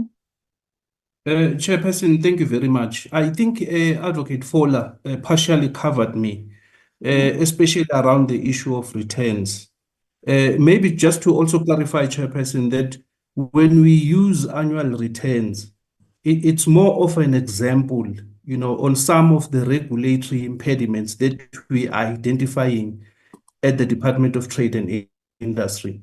We are doing this, Chairperson, horizontally and vertically, looking at what each department is doing in as far as MSME and cooperatives are concerned.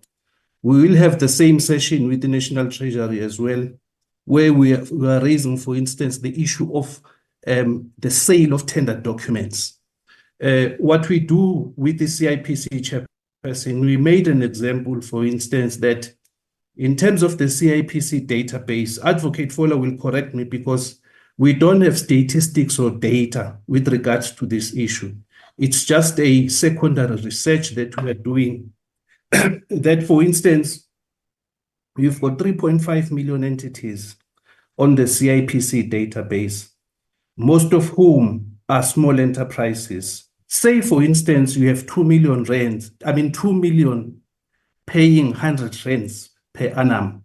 That equates to almost 200 million rands. That's how we look at the issue of red tape, Chairperson. We don't sort of identify one entity that it pays 100 rands, therefore it's cheap.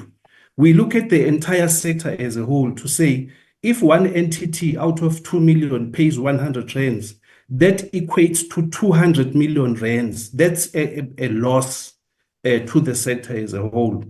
And also, Chairperson, just to conclude that our approach, we are really trying that as we go forward, we quantify the sector. There were studies that were done in the past by the International Labour Organization.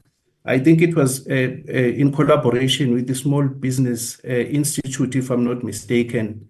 That's what we are trying to move towards to now, Chairperson, to quantify the amount that the sector is losing through this procedure, through these standards, through these rules, because it amounts to billions. That's what we are driving to, Chairperson. So our approach, as I say, with regards to CIPC, it's around that particular issue, Chair, that we look at the sector as a whole. Those are the issues that we want to address with the CIPC. But this is our first meeting, Chairperson. We may not necessarily be able to address all the issues now. The discussions are ongoing. We'll keep engaging with others, sharing notes, sharing data, sharing statistics, which will then inform our policy posture going forward. I'll pause there for now, Chairperson. Thank you. Thank you very much, Content Advisor. 1 minute, teacher. Thank you, Chair. Just 2 points to make quickly. The DTIC has got 19 entities. Very few of those are self-funding and self-sustainable financially. And one of those that are self-funding and self-sustainable, fully audited by the AG, approved duly so by the National Treasury, is CIPC. That 200 million funds the operations of the CIPC. It's not profit. It's not going into pockets of individuals. It's making sure that we have a system that is credible, robust, and has contributed to the removal of this country from the grey list that was compromising investments in this economy. And so we should understand that 100 rands is part of the system that allows the CIPC not to be a burden on the state and not to result in a situation where when Treasury cuts, the funding of the CIPC is cut and it is not able to fulfill its mandate. That's the first point, Chair. The second point, Chair, which is quite unfortunate, and I'm not going to elaborate on it because we'll do so in writing, but I feel I need to make it here, is that we fully agree with the concern around high interest rates charged by micro lenders. And we share the concern that the committee has. What is very unfortunate is that the opposition to the amendments to the National Credit Act, that we believe to the extent that they failed to focus on what the purpose of those amendments were, has actually compromised the department's ability to save our people from micro lenders. The amendments that were proposed by the Banking Association of South Africa, who were saying, you are saying we don't fund SMMEs. We want to fund them. And for us to be able to fund them, we need to be able to understand them. We need data. We need to understand their performance financially. And by opposing this, we have thrown our people back into the hands of micro-lenders. It is important to understand fully a concept, a proposal, an amendment, before we throw it under the bus, as it were, as it happened in this case. And it was quite unfortunate, Chair, that clauses that had been in the NCR for the longest of time were used as a basis to oppose new amendments that were meant to benefit the very same community that this committee seeks to serve. And we are trying to recover from that and hope that this committee will support us as we do so. Thank you, Chair. Thank you very much, DG. I really want to agree with the honorable members who propose that we need to call the department again, because indeed we really need an ample time with you. We have many questions. Some of the area we don't understand, we would want you to make us understand those areas. But I really want to take this opportunity and say thank you to DG and the team for availing yourself, and really we have learned when we were asking, you assisted us with the responses, and the others you are promising that you will send them in writing, of which I want to strongly appreciate. And I am sure that will be done maybe in 2 weeks' time. It mustn't take the whole year wait for the members waiting for the responses. Thank you very much. We have arrived at the end of our meeting. Secretary, I believe so. King? Yes, Chairperson. So we have arrived at our at the end of our meeting. I really want to say to the honorable members, thank you for your participation and thanks for attending the meeting, and those that we have wronged, we would want to apologize so that when we go into the meeting, we go on a fresh mind without disturbance, because we are going to listen to the very important issues of finances that will then end up assisting our country. The meeting is being adjourned. Enjoy your day further. Thank you. Thank you, Chair. Thank you, members and colleagues. Thank you. Thanks, DG.